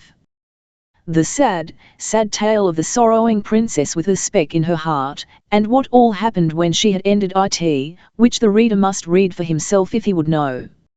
Little Baron and dear Lord Bulger, began the crystal-eyed damozel, after she had eased her soul of its load of woe by 3 long and deep, deep sighs, "Know then that I am not the damozel Glowstone, but none other than the royal princess Crystallina herself, that she whose hair I comb should comb mine, that she whom I have served for 10 long years should have served me. And to think, O princess," I burst out joyfully, "that my beloved Bulger should have been the first to discover that she who was seated on the steps of the crystal throne was not entitled to the seat, to think that his subtle intellect should have been the first to scent out that it had been done thee, his keen eye the first to go to the bottom of truth's well. But, fair princess, I am bursting with impatience to know how thou thyself didst ever discover the wrong that has been done thee." "That thou shalt speedily know, little Baron," answered Crystallina, "and that thou mayst know all that I know, I'll begin at the very beginning. Day I was born there was great rejoicing in the land of the Makamenkes, and the people gathered in front of the royal palace and laughed and cried by turns, so happy were they to think they were to be governed by another princess after Queen Galaxa's heart should run down, for, many years ago, a bad king had made them very unhappy, and they had hoped and prayed that no more such would come to reign over them. And pretty soon one of them began to tell the others what he thought the little princess would be like. She will be the fairest that ever sat upon the crystal throne. Her hands and feet will be like pearls tipped with coral, her hair whiter than the river's foam, and from her beautiful eyes will burst the radiance of her pure soul, and her heart, oh, her heart will be like a little lump of frozen water, so clear and so transparent will it be, so like a bit of purest crystal, bright and flawless as a diamond of the first water, and therefore let her be called the Princess Crystallina, or the Maid with the Crystal Heart." Forthwith the cry went up, "Let her be called Crystallina, or the Maid with the Crystal Heart," and Queen Galaxa heard the cry of her people and sent them word that it should be as they wished, that I should be the Princess Crystallina. But, ah me, that I should have lived to tell it. After a few days the nurse came to my royal mother, wringing her hands and pouring down a flood of tears. Throwing herself on her knees, she whispered to the queen, "Royal mistress, bid me die rather than tell thee what I know." Being ordered to speak, the nurse informed Queen Galaxa that she had that day for the first time held me up to the light and had discovered that there was a speck in my heart. The queen uttered a cry of horror and swooned. When she came to herself, she directed that I should be brought to her and held up to the light so that she might see for herself. Alas, too true. There was the speck in my heart sure enough. I was not worthy of the sweet name which her loving people had bestowed upon me. They would turn from me with horror, they would never consent to have me for their queen when the truth should become known. I would not be moved by a mother's prayers, they would turn a deaf ear to every one who should be bold enough to advise them to accept a princess with a speck in her heart, when they had thought they were getting one well deserving of the title they had bestowed upon her. Queen Galaxa knew that something must be done at once, that it would be time and labor lost to attempt to reason with the disappointed people, so she set to work thinking up some way out of her trouble. Now, it so happened, little Baron, that the very day I had come into the world a babe had been born to one of Queen Galaxa's serving women, and so hastily summoning the woman she ordered her to bring her babe into the royal bedchamber and leave it there, promising that it should be brought up as my foster sister. But no sooner had the serving woman gone her way rejoicing than the nurse was ordered to change the children in the cradle, and in a few moments Glowstone was view-apt in my richly embroidered blanket and I swathed up in her plain coverlets. How things went for several years I know not, but one day, how well I recollect it. My little mind was puzzled by hearing Crystallina cry out, "Nay, nay, dear mamma, 'tis not fair, I like it not. Each day when thou comest to us thou givest Glowstone 10 kisses and me but a single one." Then would Queen Galaxa smile a sad smile and bestow some bauble upon Crystallina to coax her back to contentment again. And so we went on, Crystallina and I, from one year to another until we were little maids well grown, and she sat on the throne and wore royal purple stitched with gold, and I plain white, but still most of the kisses fell to my share. And I marvelled not a little at it, but dared not ask why it was. However, once when I was alone with Queen Galaxa, seated on my cushion in the corner plying my needle and thinking of the sail we were to have on the river that day, suddenly I was startled to see the Queen throw herself on her knees in front of me, and to feel her clasp me in her arms and cover my face and head with tears and kisses, as she sobbed and moaned, "Oh my babe, my lost babe, my blessing and my joy, wilt never, never, never come back to me? Art gone forever? Must I give thee up, oh, must I?" "Nay, royal lady," I stammered in my more than wonder at her words and actions. "Thou art in a dream. Awake, and see clearly, I am not Crystallina.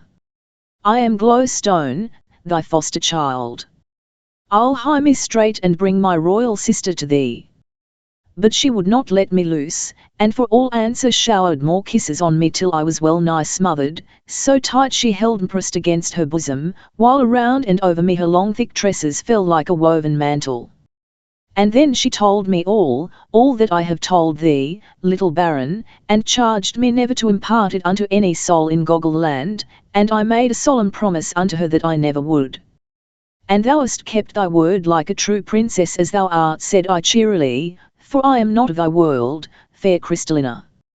"Now that I have told thee the sad tale of the sorrowing princess with the speck in her heart, little Baron," murmured Crystallina, fixing her large and radiant eyes upon me, "there is but one thing more for me to do, and it is to let thee look through me, so that thou mayst know exactly what counsel to give."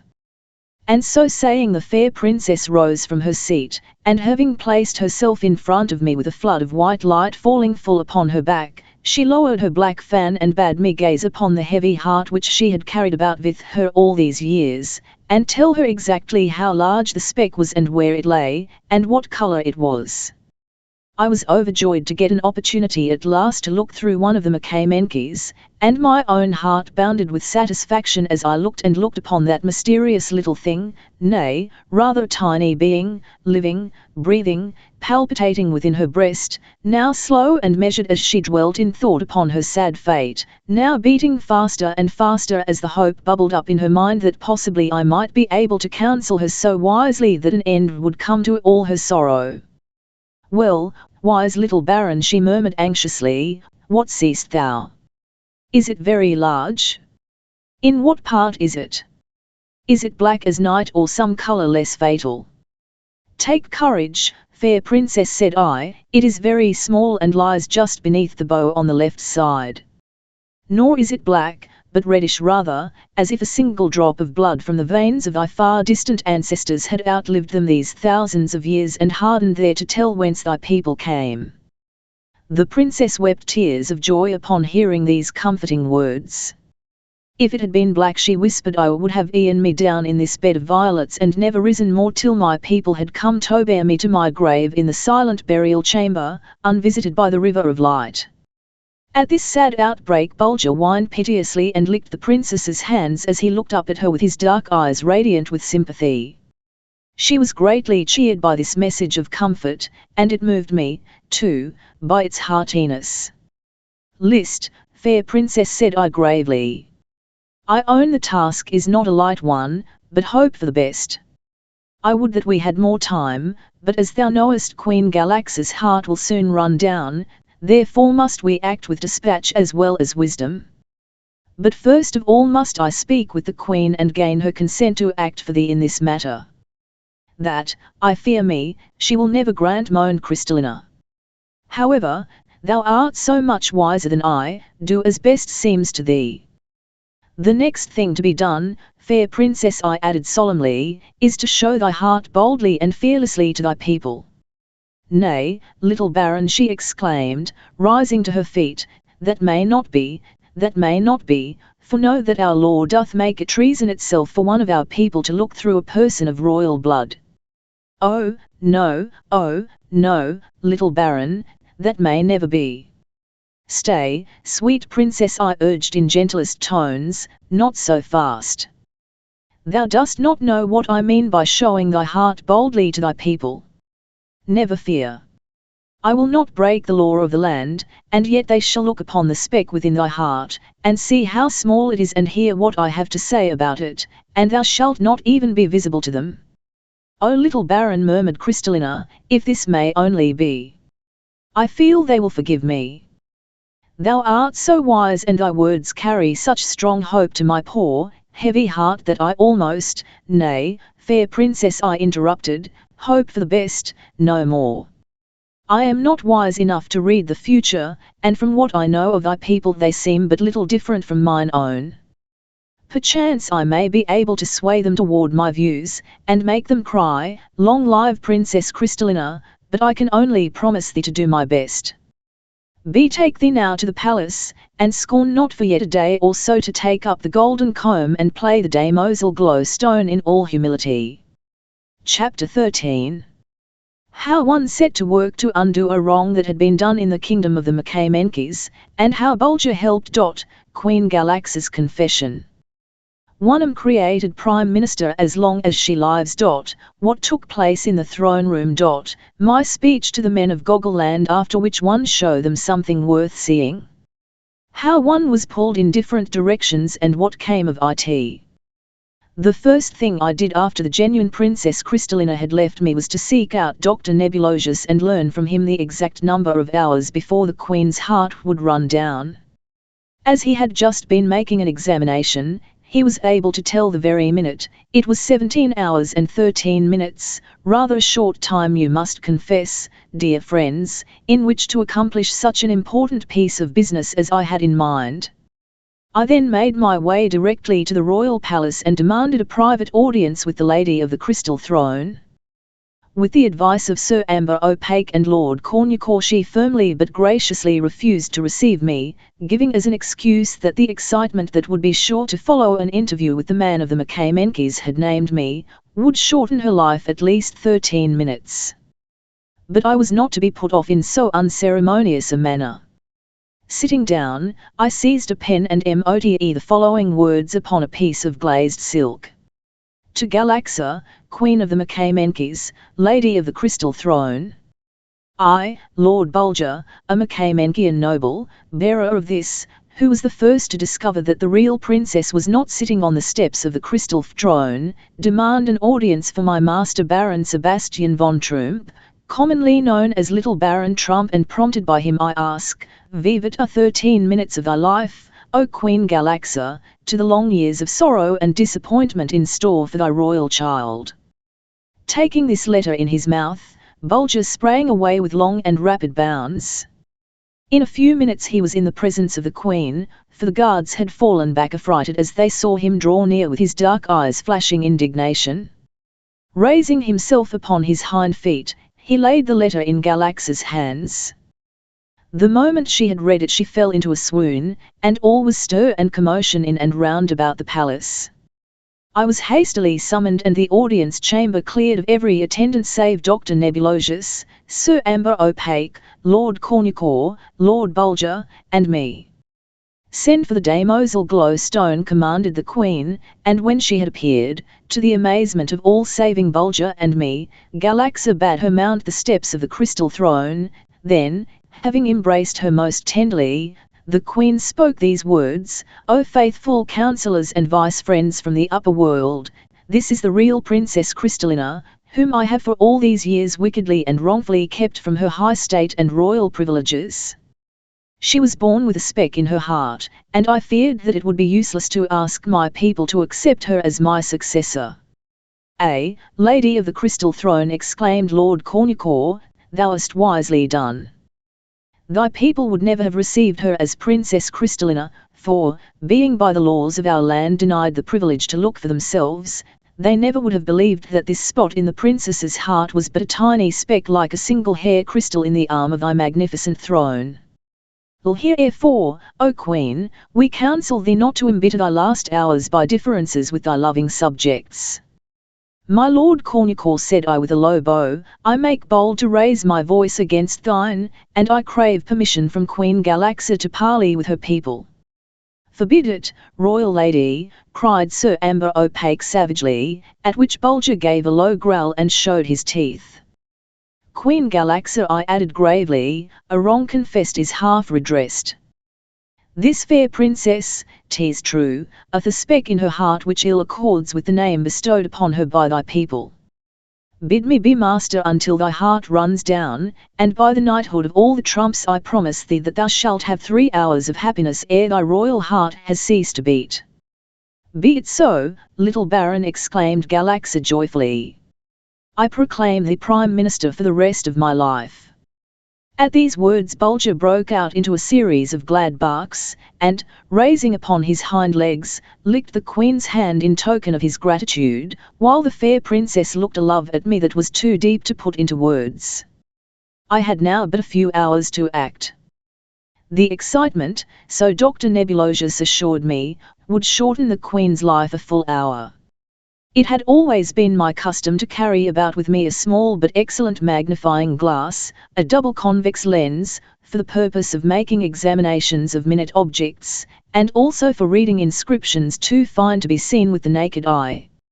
Hastily summoning a skillful metal worker, I instructed him to set the lens in a short tube and to enclose that tube within another, so that I could lengthen it at my pleasure. Then, having called together as many of the headmen of the nation as the throne room would hold, I requested Lord Cornucore to inform them of the confession which Queen Galaxa had made, namely, that in reality Damoiselle Glowstone was Princess Crystallina and Princess Crystallina was Damoiselle Glowstone. They were stricken speechless by this piece of information, but when Lord Cornucore went on to tell the whole story and to explain to them why the Queen had practiced this deception upon them, they broke out into the wildest lamentation, repeating over and over again in piteous tones, "A speck in her heart! A speck in her heart! Oh dire misfortune! Oh woeful day! She never can be our princess if she hath a speck in her heart." By this time my arrangements were complete. I had placed the Princess Crystallina just outside the door of the throne room where she stood concealed behind the thick hangings, and near her I had stationed Dr. Nebulosius with a large circular mirror of burnished silver in his hand. Calling out in a loud voice for silence, I thus addressed the weeping subjects of Queen Galaxa: "O Makamenkes, men of Goggle Land, transparent folk, I count myself most happy to be among you at this hour and to be permitted, by your gracious Queen, to raise my voice in defence of the unfortunate princess with the speck in her heart. Being of noble birth and an inhabitant of another world, it was lawful for me to look through the sorrowing princess, and I have done it. Yes, Makamenkes, I have gazed upon her heart, I have seen the speck within it. Give ear, men of Goggle Land, and you shall know how that speck came there, for it is not, as you doubtless think, a coal-black spot within that fair enclosure, clearer than the columns of Galaxa's throne. Oh, no, Makamenkes, 1,000 times no, it is a tiny blemish of reddish hue, a drop of princely blood from the upper world, which I inhabit, and this drop in all these countless centuries has coursed through the veins of 1,000 kings, and still kept its roseate glow, still remembered the glorious sunshine which called it into being, and now, men of Goggle Land, lest you think that for some dark purpose of mine own I speak other than the pure and sober truth, behold, I show you the fair, Crystallina's heart, in its very life and being as it is, beating and throbbing with hope and fear commingled. Look and judge for yourselves. And with this I signalled to those on the outside of the palace to carry out my instructions. Bulger parts his master from Princess Crystallina. In an instant the thick curtains were drawn and the throne room was wrapped in darkness, and at the same moment Dr. Nebulosius with his mirror, caught the strong, white rays of light and threw them upon Crystallina's body, while I through an opening in the hangings made haste to apply the tube to which the lens had been fitted, and, catching the reflected image of her heart, threw it up in plain and startling view upon the opposite wall of the throne room. Upon seeing how small the speck was and how truthfully I had described it, the Makamenkis fell a weeping for purest joy, and then, as if with one voice, they burst out, "Long live the fair Princess Crystallina with the ruby speck in her heart! And 10,000 blessings on the head of little Baron Trump and Lord Bulger for saving our land from cruel dissensions." The people on the outside took up the cry, and in a few moments the whole city was thronged with bands of Queen Galaxa's subjects, singing and dancing and telling of their love for the fair princess with the ruby speck in her heart. I had kept my word. Queen Galaxa would have at least 3 hours of complete happiness ere her heart ran down. But suddenly the river of light began to flicker and dim its flood of brilliant white rays. Night was coming. Noiselessly, as if by magic, the Makamenkis faded from my sight, stealing away in search of beds, and as the gloom crept into the great throne room, someone plucked me gently by the hand and a soft voice whispered, I love thee. Oh, who other than I can tell how I love thee?" And then a grip stronger than that gentle hand seized me by the skirt of my coat and dragged me away slowly, but surely, away, through the darkness, through the gloom, out into the silent streets, ever away until at last that soft voice, choking with a sob, ceased its pleading and gasped, "Farewell, oh, farewell. I dare go no farther." And so Bulger, in his wisdom, led me on and ever on out of the city of the Makamenkis, out upon the marble highway. Chapter 14. Bulger and one turn our backs on the fair domain of Queen Crystallina. Nature's wonderful speaking tube. Crystallina's attempt to turn us back. How one kept Bulger from yielding. Some incidents of our journey along the marble highway, and how we came to the glorious gateway of solid silver. Me, the sorrowing Sebastian, loaded with as heavy a heart as ever a mortal of my size had borne away with him, did the wise Bulger lead along the broad and silent highway, farther and yet farther from the city of the Makamenkis, until at last the music of the fountains patting in their crystal basins died away in the distance and the darkness far behind me. I felt that my wise little brother was right, and so I followed on after, with not a sigh or a syllable to stay him. But he halted at last, and, as I felt about me, I discovered that I was standing beside one of the richly carved seats that one so often meets with along the marble highway. I was quite as foot-weary as I was heart-heavy, and reaching out I touched the spring which I knew would transform the seat into a bed, and clambering upon it with my wise Bulger nestled beside me, I soon fell into a deep and refreshing sleep. When I awoke and, sitting up, looked back toward Queen Crystallina's capital, I could see the river of light pouring down its flood of white rays far away in the distance, but only a faint reflection came out to where we had passed the night, and then I knew that my faithful companion had led me to the very uttermost limit of the Makamenki domain before he had halted. Yes, sure enough, for, as I raised my eyes, there towering above the bed stood the slender crystal column which marked the end of Goggle Land, and upon its face I read the extract from a royal decree forbidding a Makamenki to overstep this limit under pain of incurring the Queen's most serious displeasure. Before me was darkness and uncertainty, behind me lay the fair kingdom of the transparent folk yet in sight, lighted up like a long line of happy homes in which the fires were blazing bright and warm on the hearthstones. Did I turn back? Did I hesitate?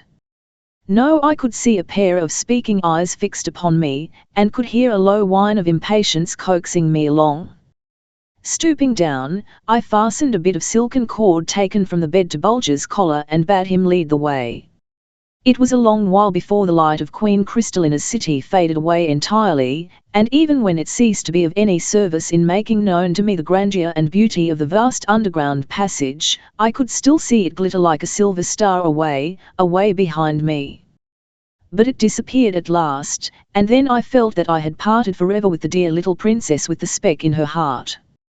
Bulger didn't seem to have the slightest difficulty in keeping in the center of the marble highway, and never allowed the leading string to slack up for a moment.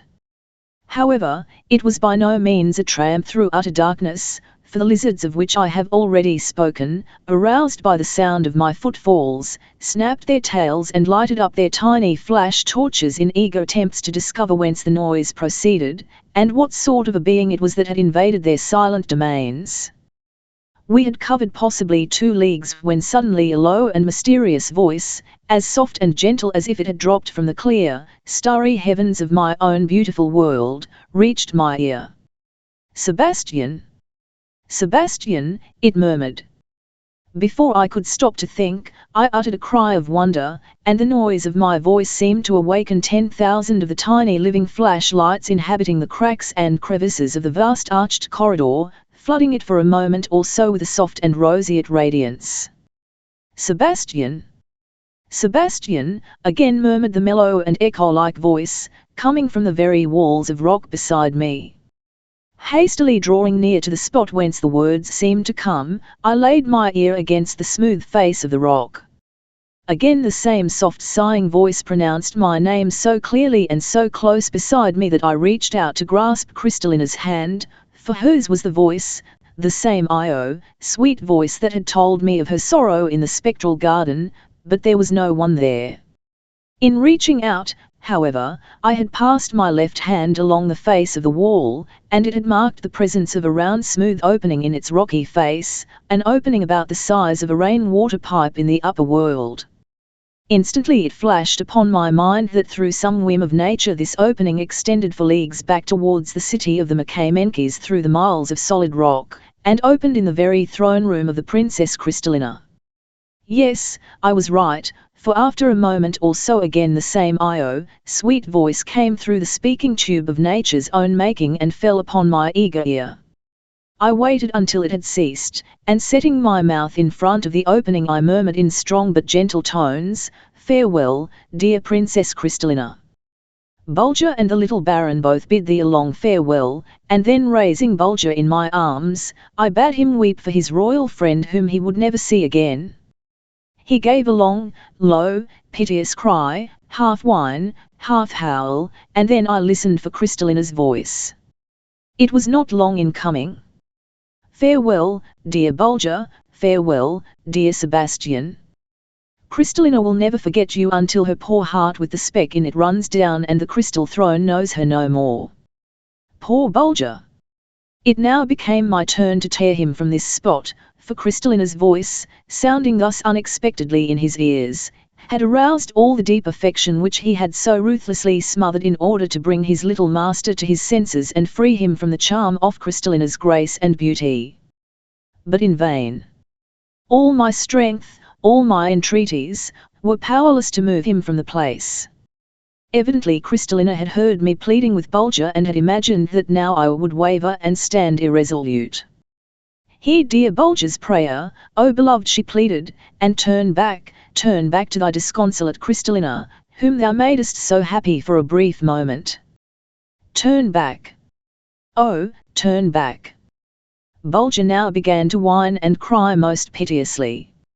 I felt that something must be done at once, or the most direful consequences might ensue, that Bulger, crazed by the sweet tones of Crystallina's voice, might break away from me and dart away in mad race back to the city of the Makamenkes, back to the fair young queen of the crystal throne. It became necessary for me to resort to trick and artifice to save my dear little brother from his own loving heart. Draying his head up against my body and covering his eyes with my left arm, I quickly unloosened my neckerchief, and thrusting it into this wonderful speaking tube closed it effectively. And thus I saved my faithful Bulger from himself, thus I closed his ears to the music of Crystallina's voice, but it was not until after a good hour's waiting that he could bring himself to believe that his beloved friend would speak no more. After several hours more of journeying along the marble highway, a speck of light caught my eye, far on ahead, and I redoubled my pace to reach it quickly. I was soon rewarded for my trouble by entering a wonderful chamber, circular in form, with a domed roof. In the center of this fair temple of the underground world sprang a glorious fountain with a mighty rush of waters which brought with them such a phosphorescence that this vast round chamber was lighted up with a pale yellow light in which the countless crystals of the roof and sides sparkled magnificently. Here we passed the night, or what I called the night, refreshing ourselves with food which I had brought from the kingdom of the Makamenkes, and drinking and bathing in the wonderful fountain which leaped into the air with a rush and a whir, and filled it with a strange and fitful radiance. Upon awaking, both Bulger and I felt greatly refreshed both in body and mind, and we made haste to seek out the lofty portal opening upon the marble highway, and were soon trudging along it again. Hour after hour we kept on our feet, for something told me that we could not be far away from the confines of some other domain of this world within a world, and this inward prompting of mine proved to be correct, for Bulger suddenly gave a joyful bark and began to caper about as much as to say, "O little master, if thou only hadst my keen scent, thou wouldst know that we are drawing near to human habitations of some kind." Sure enough, in a few moments a faint light came creeping in beneath the mighty arches of the broad corridor, and every instant it gathered in strength until now I could see clearly about me, and then all of a sudden I caught sight of the source of this shy and unsteady light. There in front of me towered two gigantic candelabra of carved and chased and polished silver, both crowned with 100 lights, one on each side of the marble highway, not the dull, soft flames of oil or wax, but the white tongues of fire produced by ignited gas escaping from the chemist's retort. It was marvellous, it was magnificent, and I stood looking up at these great clusters of tongues of flames, spellbound by the glorious illumination thus set in silent majesty at this gateway to some city of the underworld. Bulger's warning growl brought me to myself, but I must end this chapter here, dear friends, and hold to collect my thoughts before I proceed to tell you what I saw after passing this glorious gateway illumined by these two gigantic candelabra of solid silver. Chapter 15. The guards at the silver gateway. What they were like. Our reception by them. I make a wonderful discovery. The world's first telephone. Bulger and one succeed in making friends with these strangers. A brief description of the pseudopses, that is, make-believe eyes, or the form folk, that is, and people. How a blind man may read your writing. O great Don Fum, master of all masters, what do I not owe thee for having made known unto me the existence of this wonderful world within a world? Would that I had been a worker in metal. I would not have passed the glorious portal at which I had halted without having set in deep intaglio upon its silver columns the full name of the most glorious scholar whom the world has ever known. Bulger had warned me that this gateway was guarded, and therefore I entered it cautiously, taking care to peer into the dark corners lest I might be a target for some invisible enemy to hurl a weapon at. No sooner had I passed the gateway than three curious little beings of about my own height threw themselves swiftly and silently across the pathway. Two wore short jackets, knee breeches, and leggings reaching to their ankles, but no hats or shoes, and their clothes were profusely decorated with beautiful silver buttons. Their hands and feet and heads seemed much too large for their little bodies and pipe-stemmy legs, and gave them an uncanny and browny look, which was greatly increased by the staring and glassy expression of their large, round eyes. When I first caught sight of them they had hold of hands, but now they stood each with his pair stretched out toward Bulger and me, waving them strangely in the air and agitating their long fingers as if they were endeavoring to set a spell upon us. I imagined that I could feel a sensation of drowsiness creeping over me and made haste to call out, "Nay, good people, do not strive to set a spell upon me. I am the illustrious explorer from the upper world, Sebastian von Trump, and come to you with most peaceful intent."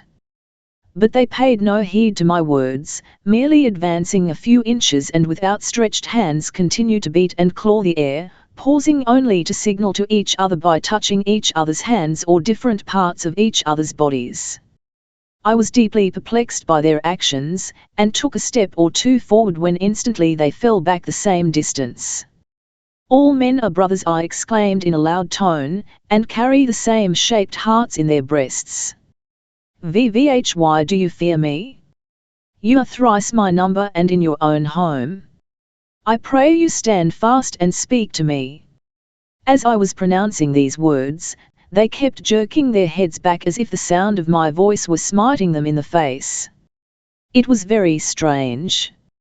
Suddenly one of them drew from his pocket a ball of silken cord, and, deftly unrolling it, tossed one end toward me.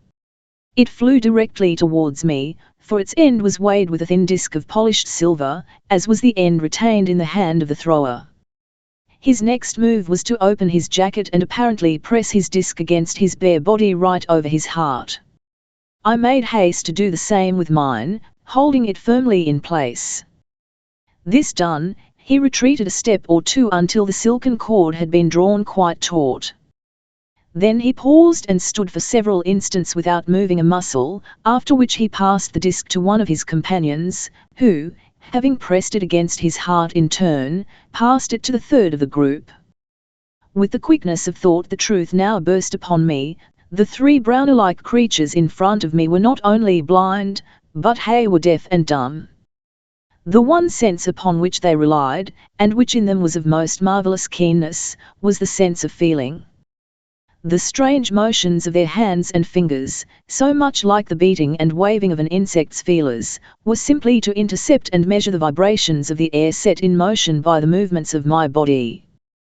Their large round eyes, too, had but the sense of feeling, but so wondrously acute was it that it was almost like the power of sight, enabling them by the vibration of the air upon the balls to tell exactly how near a moving object is to them. Their purpose in throwing the silken cord and silver disc to me was by measuring the beating of my heart and comparing it with their own to determine whether I was human like them.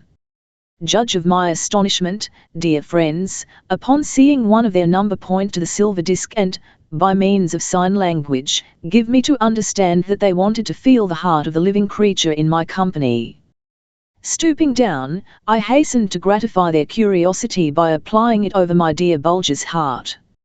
At once there was an expression of most comical amazement depicted on their faces as they passed the disc from one to the other and pressed it against different parts of their bodies, now against their breasts, now against their cheeks, and even against their closed eyelids. Of course I knew that their amazement proceeded from the rapid beating of Bulger's heart, and I enjoyed their childlike surprise very much. All expression of fear now vanished from their faces, and I was delighted with the look of sweet temper and good humour that played about their features, now embedded in smiles. Slowly and on tiptoe they drew near to Bulger and me, and for several minutes amused themselves mightily by running their long, flexible fingers hither and thither over our bodies.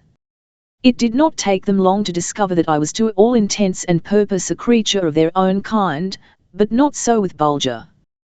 Their round faces became seamed and lined with wonder as they made themselves acquainted with his, to them, strange build, and ever and anon as they felt him over would they pause and in lightning-like motions of their fingers on each other's hands and arms and faces exchange thoughts as to the wonderful being which had entered the portal of their city. No doubt you are dying of impatience, dear friends, to be told something more definite concerning these strange people among whom I had fallen. Well, know, then, that their existence had been darkly hinted at in the manuscript of the great master, Don Fum. I say darkly hinted at, for you must bear in mind that Don Fum never visited this world within a world, that his wonderful wisdom enabled him to reason it all out without seeing it, just as the great naturalists of our day, upon finding a single tooth belonging to some gigantic creature which lived thousands of years ago, are able to draw complete pictures of him. Well, these curious beings whose city Bulger and I had entered are called by two different names in Don Fum's wonderful book. In some places he speaks of them as the Sudipses, or make-believe eyes, and in others as the formfolk or ant people. Either name was most appropriate, their large, round, clear eyes being really make-believe ones, for, as I have told you, they had absolutely no sense of sight, while on the other hand, the fact that they were deaf, dumb, and blind, and lived in underground homes, made them well entitled to the name of Ant People. In a few moments the three Sudipses had succeeded in teaching me the main principles of their pressure language, so that I was, to their great delight, enabled to answer a number of their questions. The formfolk try the beat of the Baron's heart by telephone. But think not, dear friends, that these very wise and active little folk, skilled in so many arts, have no other language than one consisting of pressures of different degree, made by their fingertips upon each other's bodies. They had a most beautiful language, so rich that they were able to express the most difficult thoughts, to give utterance to the most varied emotions, in short, a language quite the equal of ours in all respects save one. It contained absolutely no word that could give them the faintest notion what colour was. This is not to be wondered at, for they themselves neither had nor could have even the faintest conception of what I meant by colour, so that when I attempted to make them understand that our stars were bright points in the sky, they asked me if they would prick my finger if I should press upon one of them. But you doubtless are anxious to know how the formfolk can possibly make use of any other language than that of pressures. Well, I will tell you. Every Sudipse carried at his girdle a little blank book, if I may so term it, the covers being of thin silver plates variously carved and chased as the owner's taste may prompt. The leaves of this book also consist of thin sheets of silver not much thicker than our tin foil. Also fastened to his girdle by a silken cord hangs a silver pen or, rather, a stylus. Now, when a Sudipse wishes to say something to one of his people, something too difficult to express by pressures of the fingertips, he simply turns over a leaf of the silver against the inside of either cover, both of which are slightly padded, and taking up his stylus proceeds to write out what he wishes to say, and this done he deftly tears the leaf out and hands it to his companion, who taking it and turning it over, runs the wonderfully sensitive tips of his fingers over the raised writing and reads it with the greatest ease, only of course he reads from right to left instead of from left to right, as it was written. So, hereafter, when I repeat my conversations with the formfolk, you will understand how they were conducted. Chapter 16. Ideas of the formfolk concerning our upper world. The dancing spectre. Their efforts to lay hold of him. My solemn promise that he should behave himself. We set out for the city of the make-believe eyes. My amazement at the magnificence of the approaches to it. We reach the great bridge of silver, and one get my first glance of the city of Candelabra, brief account of the wonders spread out before my eyes. Excitement occasioned by our arrival. Our silver bedchamber.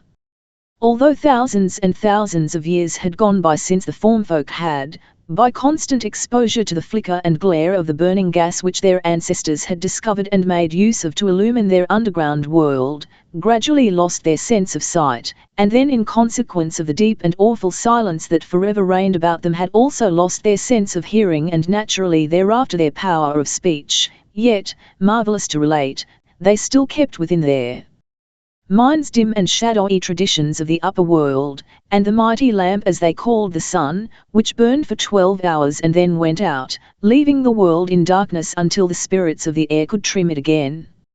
And, strange to say, many of the unreal things of the upper world had been by the workings of their minds transformed into realities, while the realities had become the merest cobwebs of the brain. For instance, the shadows cast by our bodies in the sunlight and forever following at our heels they had come to think were actual creatures, our doubles, so to speak, and that on account of these dancing spectres as they called them, which dogged our footsteps for our life long, sitting like marjoys at our feasts, it was utterly impossible for the people of the upper world to be entirely happy as they were, and it occurred to them at once that I must have such a double following at my heels, so several times they suddenly joined hands, and, forming a circle about me, gradually closed up with intent to lay hold of the dancing spectre. This they did, too, after I had assured them that what they had in mind was the mere shadow cast by a person walking in the light. But as they had absolutely no idea of the nature of light, I only had my trouble for my pains.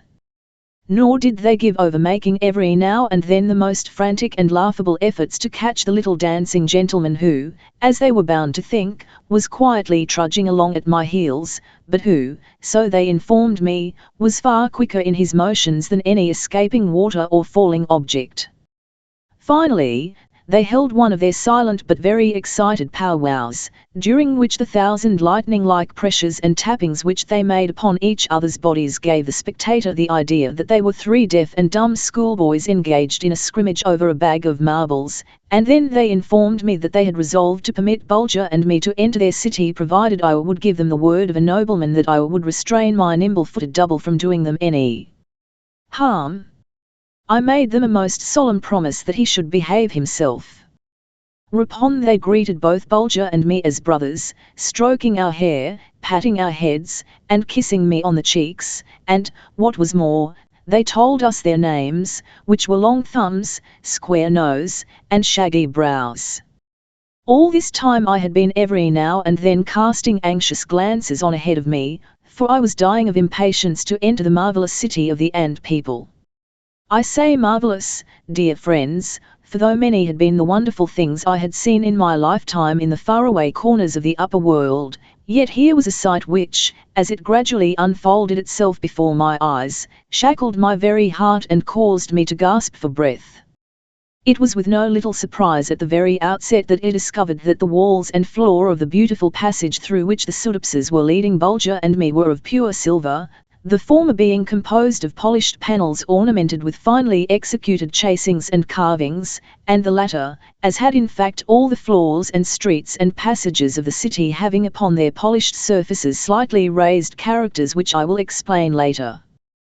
But as one passage opened into another, and then four or more all centered in a vast circular chamber which we traversed with our three silent guides only to enter chambers and corridors of greater size and beauty, all brilliantly lighted by rows of the same glorious candelabra upholding clusters of tongues of flame, I could compare the scene to nothing save a series of magnificent ballrooms and banquet halls, out of which the happy guests had been suddenly driven by the deep and awful rumble of an earthquake shock, the lights having been left burning.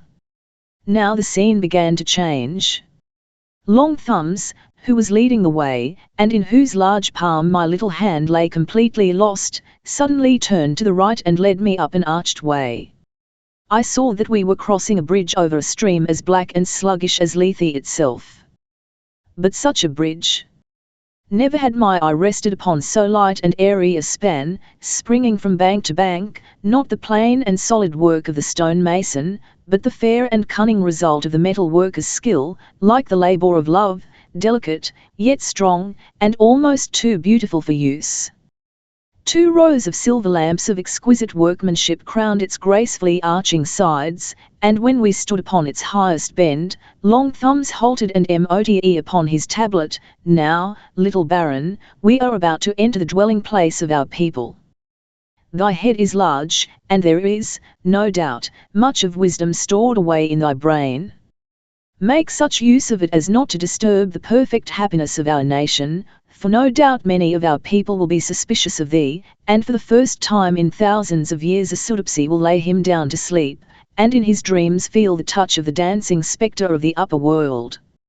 I promised Long Thumbs that he should have no reason to be dissatisfied with me, and then making an excuse that I was weary, I feasted my eyes for several moments upon the glorious scene spread out before me. It was the city of the formfolk in all its splendour, a splendour, alas, unseen by, unknown to, the very people dwelling in it, for to them its silver walls and arches, its endless rows of glorious candelabra uplifting their countless clusters of never-dying jets of flame, its exquisitely carved and chiselled portals and gateways, its graceful chairs and settees and beds and couches and tables and lamps and basins and ewers and thousands of articles of furniture all in purest silver, hammered or wrought by the cunning hands of their ancestors while they still were possessed of the power of sight, could only be known to these, their descendants, by the sole sense of feeling.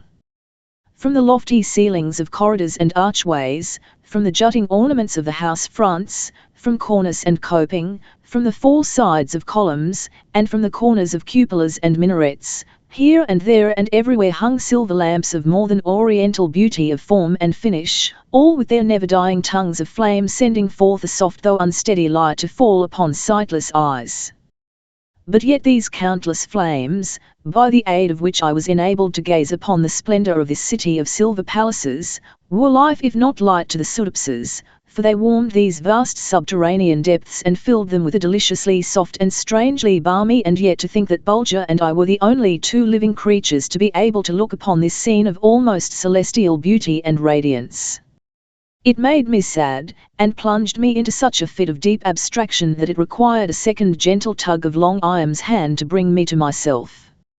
As we crossed the bridge and entered the city proper, I was delighted to note that the streets and open squares were ornamented with hundreds of statues all in solid silver, and that they represented specimens of a race of great beauty of person, and then it occurred to me how fortunate it was that the pseudopses could not gaze upon these images of their ancestors and thus become living witnesses of their own woeful falling away from the former physical grace of their race. Now, like human ants that they were, the formfolk began to swarm forth from their dwellings on every side of the city, and my keen ear caught the low shuffling sound of their bare feet over the silver streets as they closed in about us, their arms flashing in the light and their faces lined with strange emotions as they learned of the arrival among them of two creatures from the upper world. They were all clad, men and women alike, in silk garments of a chestnut brown, and I at once concluded that they drew this material from the same sources as the Mackay Menkeys, for, dear friends, you must not get an idea that the formfolk were not well deserving of the name which Don Fum had bestowed upon them. They were genuine human ants and, except when sleeping, always at work. It was true that since their blindness had come upon them they had not been able to add a single column or archway to the Silver City, but in all the ordinary concerns of life they were quite as industrious as ever, chasing, carving, chiseling, planting, weaving, knitting, and doing 1,001 things that you and I with our two good eyes would find it hard to accomplish. I had made known to Long Thumbs the fact that Bulger and I were both very tired and weary from our long tramp, and that we craved to have some refreshment set before us, and then to be permitted to go to rest at once, promising that after we had had several hours' good sleep we would take the greatest pleasure in being presented to the worthy inhabitants of the Silver City. It was astonishing with what rapidity this request of mine spread from man to man.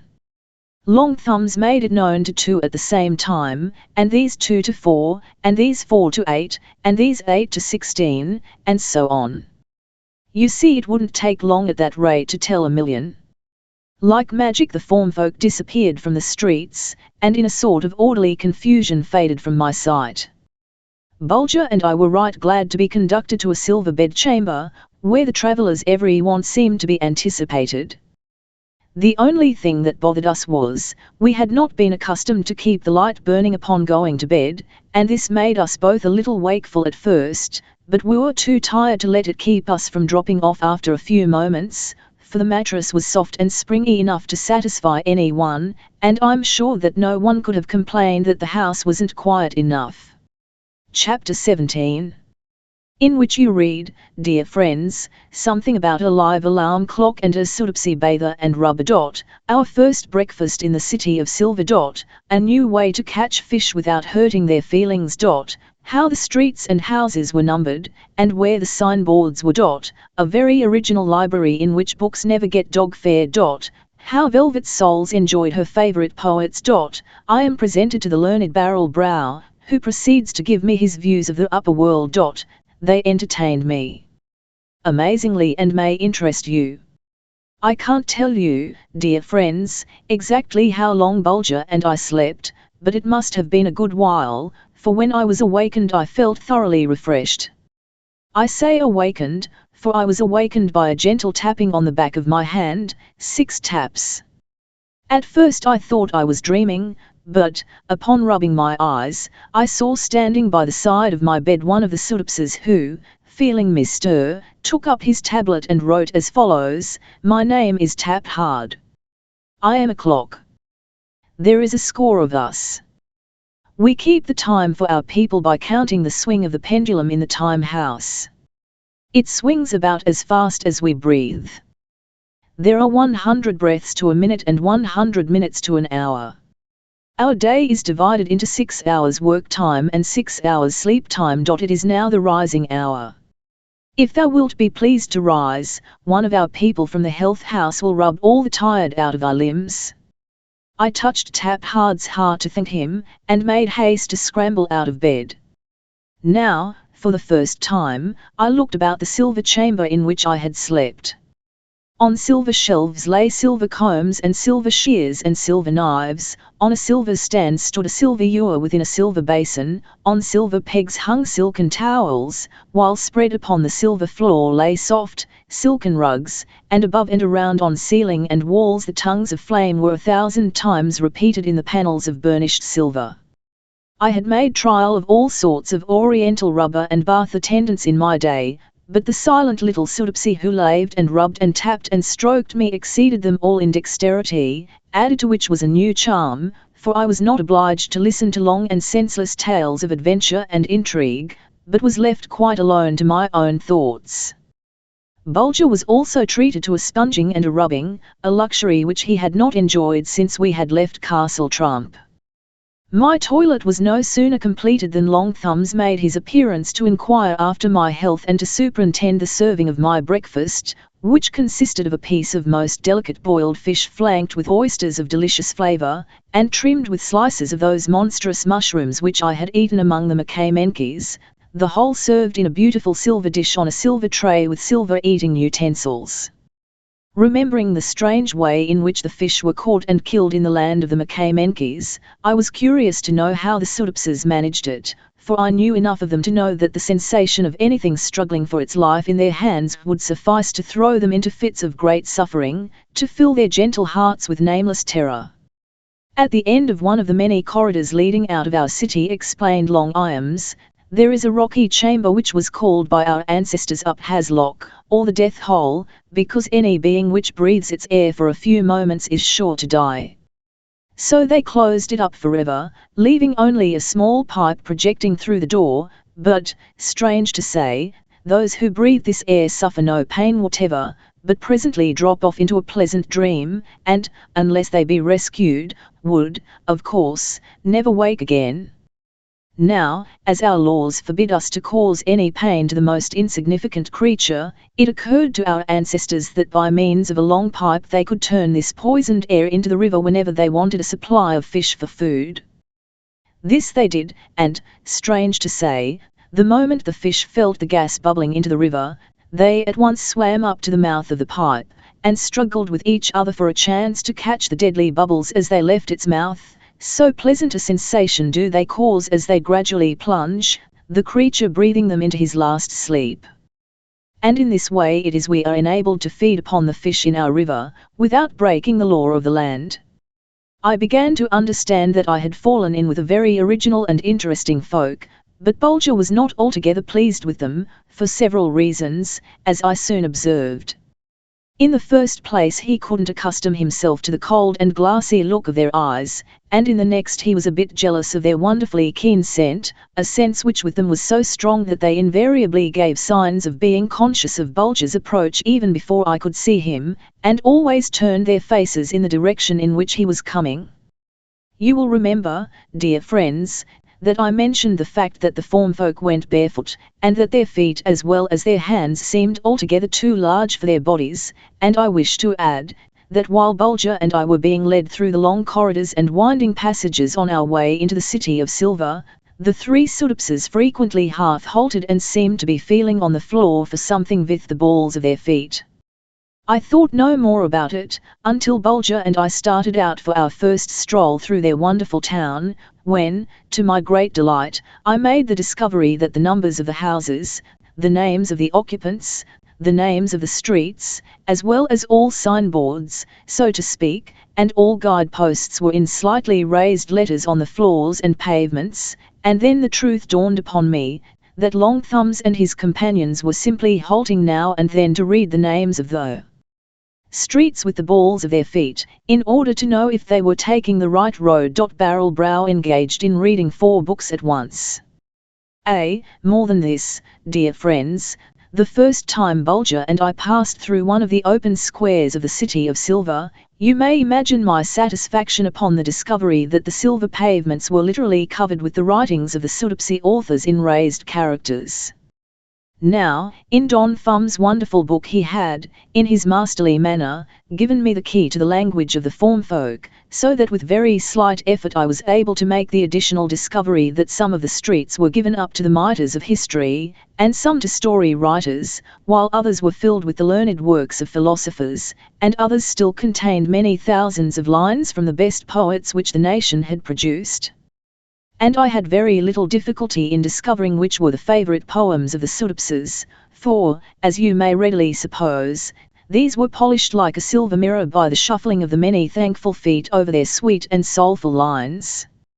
I noticed that the writings of the philosophers in this, as in my own world, found few readers, for the raised letters were, in many cases, tarnished and black from lack of souls trampling over them in search of wisdom. Somewhat later, when I had become acquainted with Velvet Souls, the daughter of Long Thumbs, a gracious little being as full of inward light as she was blind to the outer world, and she invited me to come for a read, I had a hard task of it in persuading her that I could not remove what she called my ridiculous foot boxes and join her in enjoying some of her favourite poems. It was to me a delicious pastime to accompany this happy little maiden when she went for a read, to walk beside her and watch the ever-varying expression of her beautiful face as the soles of her tiny feet pressed the words of love and hope and joy, and her heart expanded, and she clasped her hands in attitudes of blissful enjoyment, seemingly just as deep and fervent as if the blessed sunlight rested on her brow, and her eyes were drinking in the glory of a summer sunset. O dwellers in the upper world, with the light streaming into the windows of your souls, with your ears open to the music of pipe and flute and violin, and to the sweeter music of the voice of love, how much more have ye than she, and yet how rarely are ye as happy, how rarely do ye know that sweet contentment which, as in this case, came from within? Go to the ant, consider her ways, and be wise, which, having no guide, overseer, or ruler, provideth her meat in the summer and gathereth her food in the harvest. In a short time the form folk seemed to become quite accustomed to having Bulger and me among them, and they apparently touched hands with me in quite as friendly a fashion as if I had been one of them. One day Long Thumbs conducted me to the house of the most aged and learned of the pseudopsies, Barrel Brow by name. He received me very cordially, although I interrupted him at his studies, for, as I entered his apartment, he was in the act of reading 4 different books at the same time. 2 were lying on the floor, and he was perusing their raised characters with the soles of his feet, and 2 others were set up on a frame in front of him and he was deciphering them with the tips of his fingers. But when informed who I was, he stopped work at once and, taking up his tablets, asked me a number of questions concerning the upper world, of which he had, however, no very exalted opinion. You people, said he, if I understand correctly the ancient writings of those of our nation who still preserved certain traditions of the upper world, are endowed with several senses which are utterly lacking in us, I am happy to say, for if I understand correctly ye have in the first place a sense which ye call hearing, a most troublesome sense, for by means of it ye are being constantly disturbed and annoyed by vibrations of the air coming from afar. Now, they can be of no possible good to you. You might as well have a sense that would inform you what was going on in the moon. Therefore, my conclusion is, that the sense of hearing only serves to distract and weaken the brain. Another sense that ye are possessed of, continued Barrel Brow, ye call the sense of sight, a power even more useless and distracting than hearing, for the reason that it enables you to know things which it is utterly bootless to know, such as what your next door neighbours may be doing, how the mountains are acting on the other side of your rivers, how your sky, as ye call it, might feel if I could touch it with your fingers, which ye can't do, however, how soon rain will fall, which is a useless piece of knowledge if ye have roofs to cover you, as I suppose ye have. But the most ridiculous use which ye make of this sense of sight is the manufacture of what ye call pictures, by means of which ye seem to take the greatest pleasure in deceiving this very sense of which ye are so very proud. If I understand correctly, these pictures, if felt of, are quite as smooth as that panel there, but so cunningly do ye draw the lines and lay in the colours, whatever they may be, that ye really succeed in deceiving yourselves and stand for hours in front of one of these bits of trickery when ye might, if ye chose, feast your eyes, as ye call it, upon the very thing which the trickster has imitated. Now, as life is much shorter in the upper world than in ours, it seems very strange to me that ye should wish to waste it in this foolish manner. Then, there is another thing, little Baron, continued the learned Barrel Brow, which I wish to mention. It is this: the people of the upper world pride themselves very much upon what they term the power of speech, which, if I understand correctly, is a faculty they have of expressing their thoughts to each other by violently expelling the air from their lungs, and that this air, rushing into the ventilators of the brain, which ye call ears, produces a sensation of sound as ye term it, and in this way one of thy people standing at one end of the town might make his wishes known to another standing at the other end. Now, thou wilt pardon my thinking so, little Baron, but this seems to me to be not a whit above the brute creature, which, opening its vast jaws, thus sets the air in motion in calling its young or breathing defiance at an enemy. And if I understand correctly, little Baron, so proud are thy people of this power of speech that they insist upon making use of it at all times and upon all occasions, and, strange to say, these talkers can always find plenty of people to open their ears to these vibrations of the air, although the effect is so wearying to the brain that in the end they invariably fall asleep. But if I understand correctly, the women are even fonder of displaying their skill in thus puffing out air from their lungs than the men are, but, that not satisfied with this superior power of puffing out the words, they actually have recourse to a potent herb which they steep in boiling water and drink as hot as possible on account of its effect in loosening the tongue and allowing the talker to do more puffing than she could otherwise.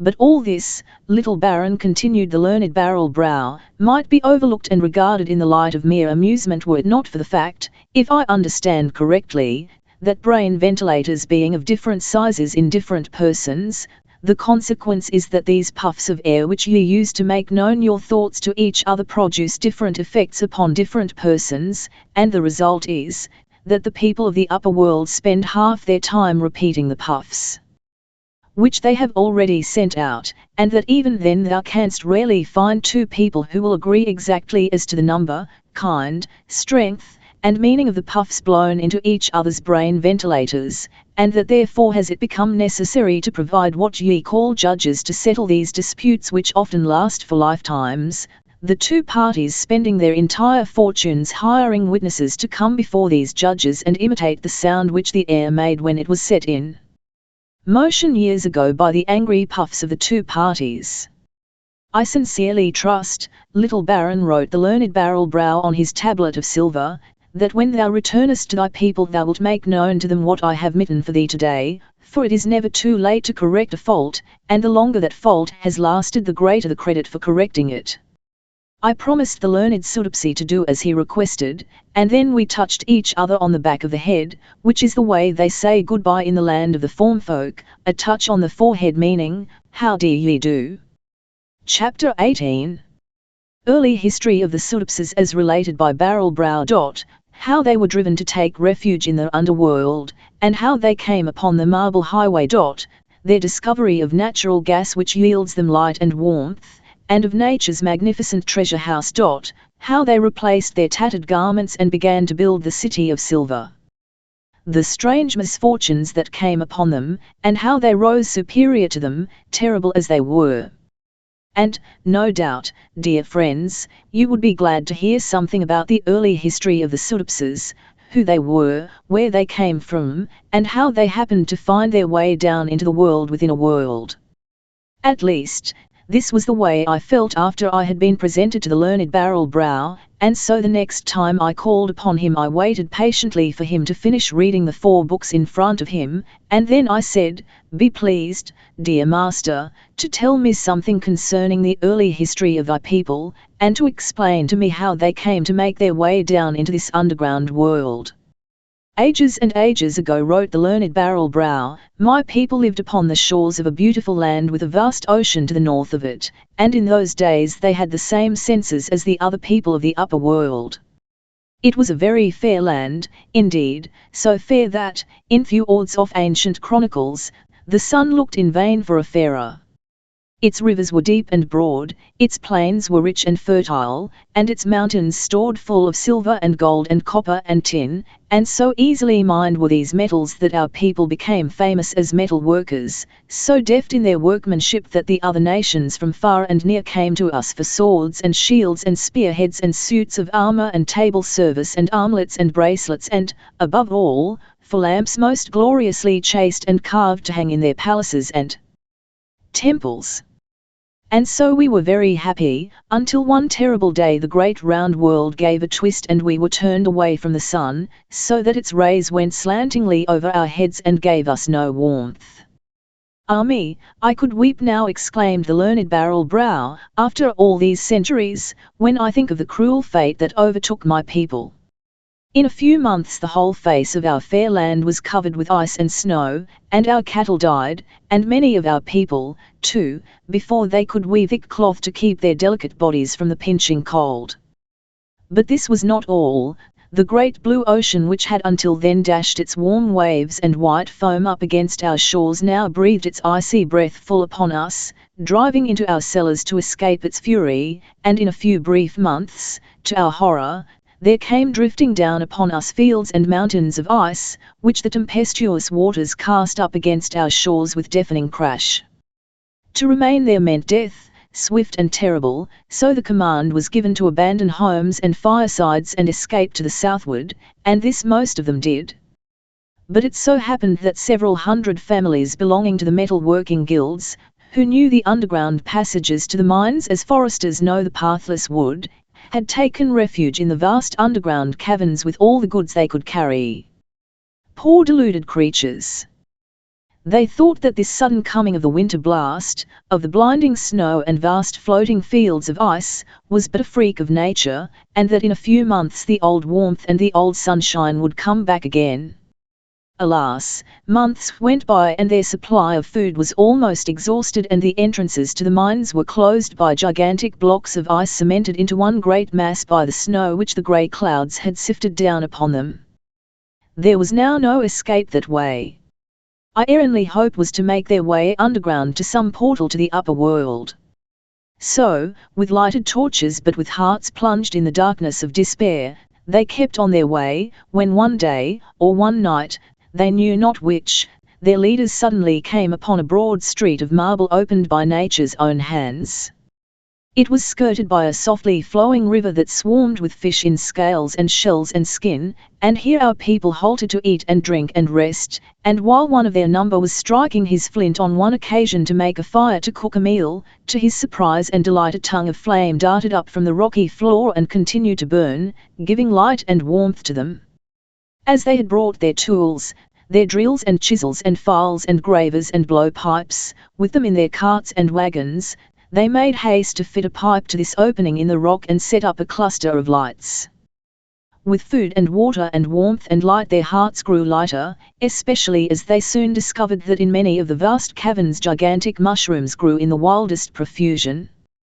The wisest of them, continued the learned Barrel Brow, at once made up their minds that there must be reservoirs of this gas farther along on this beautiful marble highway, so, day by day, they pushed farther into this world within a world, halting every now and then to set up a lighthouse as they called it. After advancing several leagues the exploring party, upon lighting a cluster of gas jets, were stricken almost speechless with wonder at finding themselves upon the very sill of a towering portal opening into a succession of vast chambers, some with flat ceiling, some arched, some domed, upon the floors and walls of which lay and hung inexhaustible quantities of pure silver. Those magnificent caverns were in reality nature's vast storehouses of the glorious white metal, and our people made haste to set up clusters of gas jets here and there, so that they might view the wondrous treasure house. Here they determined to remain, for here was food and water in never-failing supplies, and here they would have light and warmth, and here they could forget their miseries by working at their calling, using the precious metal with lavish hand to build them living chambers, and to fashion the 1,001 things necessary for everyday life. So great was their delight as metal workers to come upon this exhaustless supply of pure silver that they could hardly sleep until they had set up clusters of gas jets throughout these vast caverns, for, no doubt, little Baron, thou hast already guessed that this is the spot I am telling thee of, that right here it was where our people halted to build the city of silver. But one thought troubled them, and that was where to find needful clothing, for the old was fast falling into shreds and tatters, when, to their delight, they came upon a bed of mineral wool, and with this they managed to weave some cloth. Although it was rather stiff and harsh, yet it was better than none. While exploring a new cavern one day, one of my wise ancestors saw a large night moth alight near him, and, gently loosening some of its eggs, he carried them home, more as a curiosity than aught else. Imagine how rejoiced he was, however, to see one of the worms which hatched out set to work spinning a cocoon of silk half as big as his fist. There was great feasting and merry-making among our people upon hearing of this glad news, and it was not very long before many a silver shuttle was rattling in a silver loom, and the soft bodies of our people were warmly and comfortably clad. Now, long periods of time went by, which, cut up into your months, would have made many, many years. Our people had everything but sunlight, and this, of course, those who were born in the underworld knew nothing about and therefore did not miss. But, as was to be expected, great changes gradually took place in our people. To their inexpressible grief, they noticed that as they busied themselves beautifying their new homes by erecting arches and bridges and terraces, and lining them with glorious candelabra and statues, all in cast and or hammered silver, their sight was gradually failing them, and that in not a very great length of time they should be totally blind. This result, little Baron, continued the learned Barrel Brow, was very natural, for the sense of sight was in reality created for sunlight, for as thou no doubt knowest, all the fish that swim in our rivers have no eyes, having no need of them. It happened just as they had expected. In a few generations more our people discovered that thy eyes could no longer see things as thou dost, but yet they could feel them if they were not too far away, just as I can feel thy presence now and tell where thou sittest, and how tall thou art, and how broad thou art, and whether thou movest to right or left, forward or backward, but I cannot tell exactly how thou art made until I reach out and touch thee, then I know all, yes, far better than thou canst know, for our sense of feeling is keener than thy so-called sight. One of my people can feel a grain or roughness upon a silver mirror which to thy eyes seems smoother than glass. Well, strange to relate, and yet not strange, our ancestors with the going out of their sense of sight also felt their sense of hearing on the wane. Our ears, as thou callest them, having nothing more to listen to, for eternal silence, as thou knowest, reigns in this underworld, became as useless to us as the tail of the pollywog would be to the full-grown frog, and of course with the loss of our sense of hearing our children were soon unable to learn to talk, and in a certain lapse of time we came to merit full well our new name of formfolk, or ant people, for we were now blind and deaf and dumb.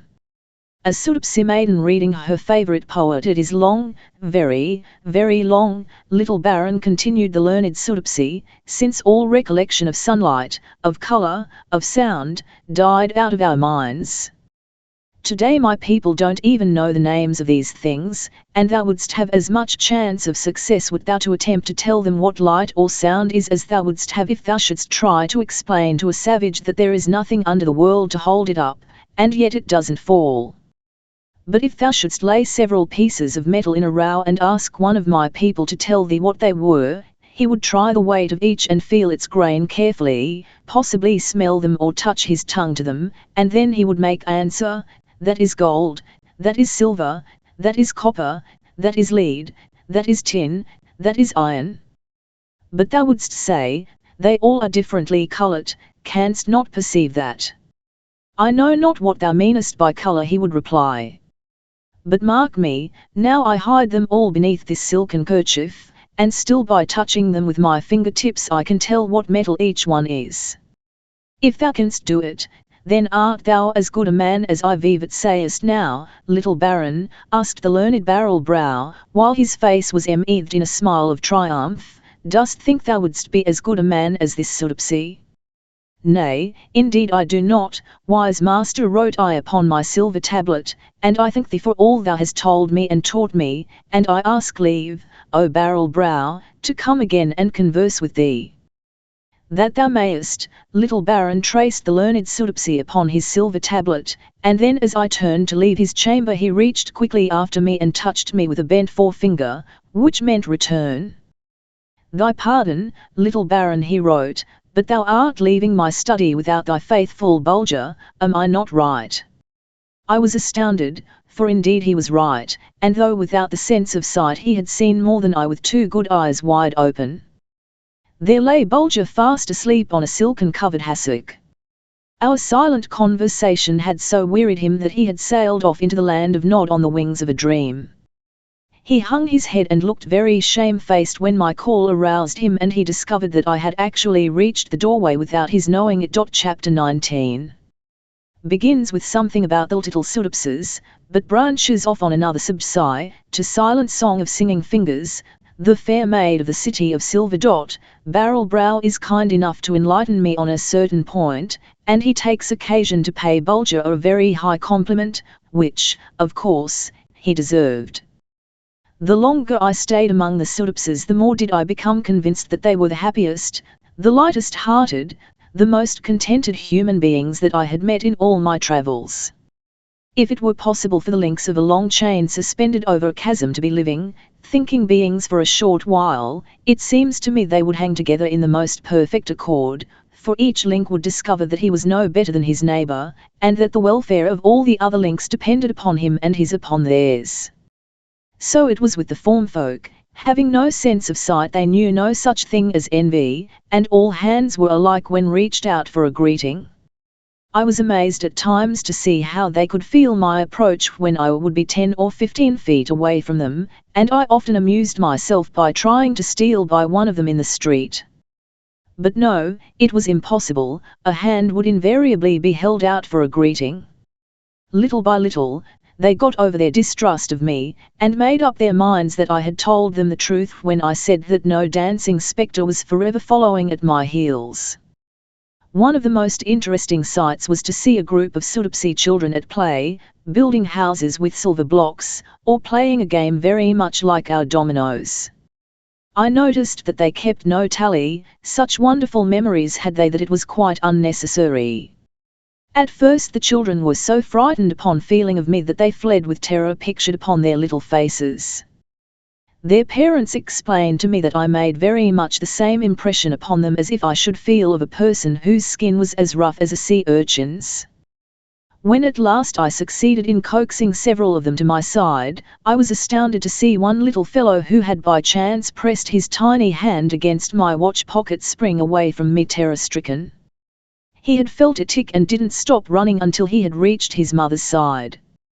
His wonderful tale that the little Baron carried some strange animal around in his pocket soon caused a crowd to collect about me, and it was some time before I could persuade even the parents that the watch was not alive and that it was not the little animal's heart which they felt beating. On one occasion, when a little Soodopsy was sitting on my lap with its tiny arm twined affectionately around my neck, I happened to make some remark to Bulger, when, to my amazement, the child sprang out of my arms and darted away with a look of terror upon his little face. What had I done to him?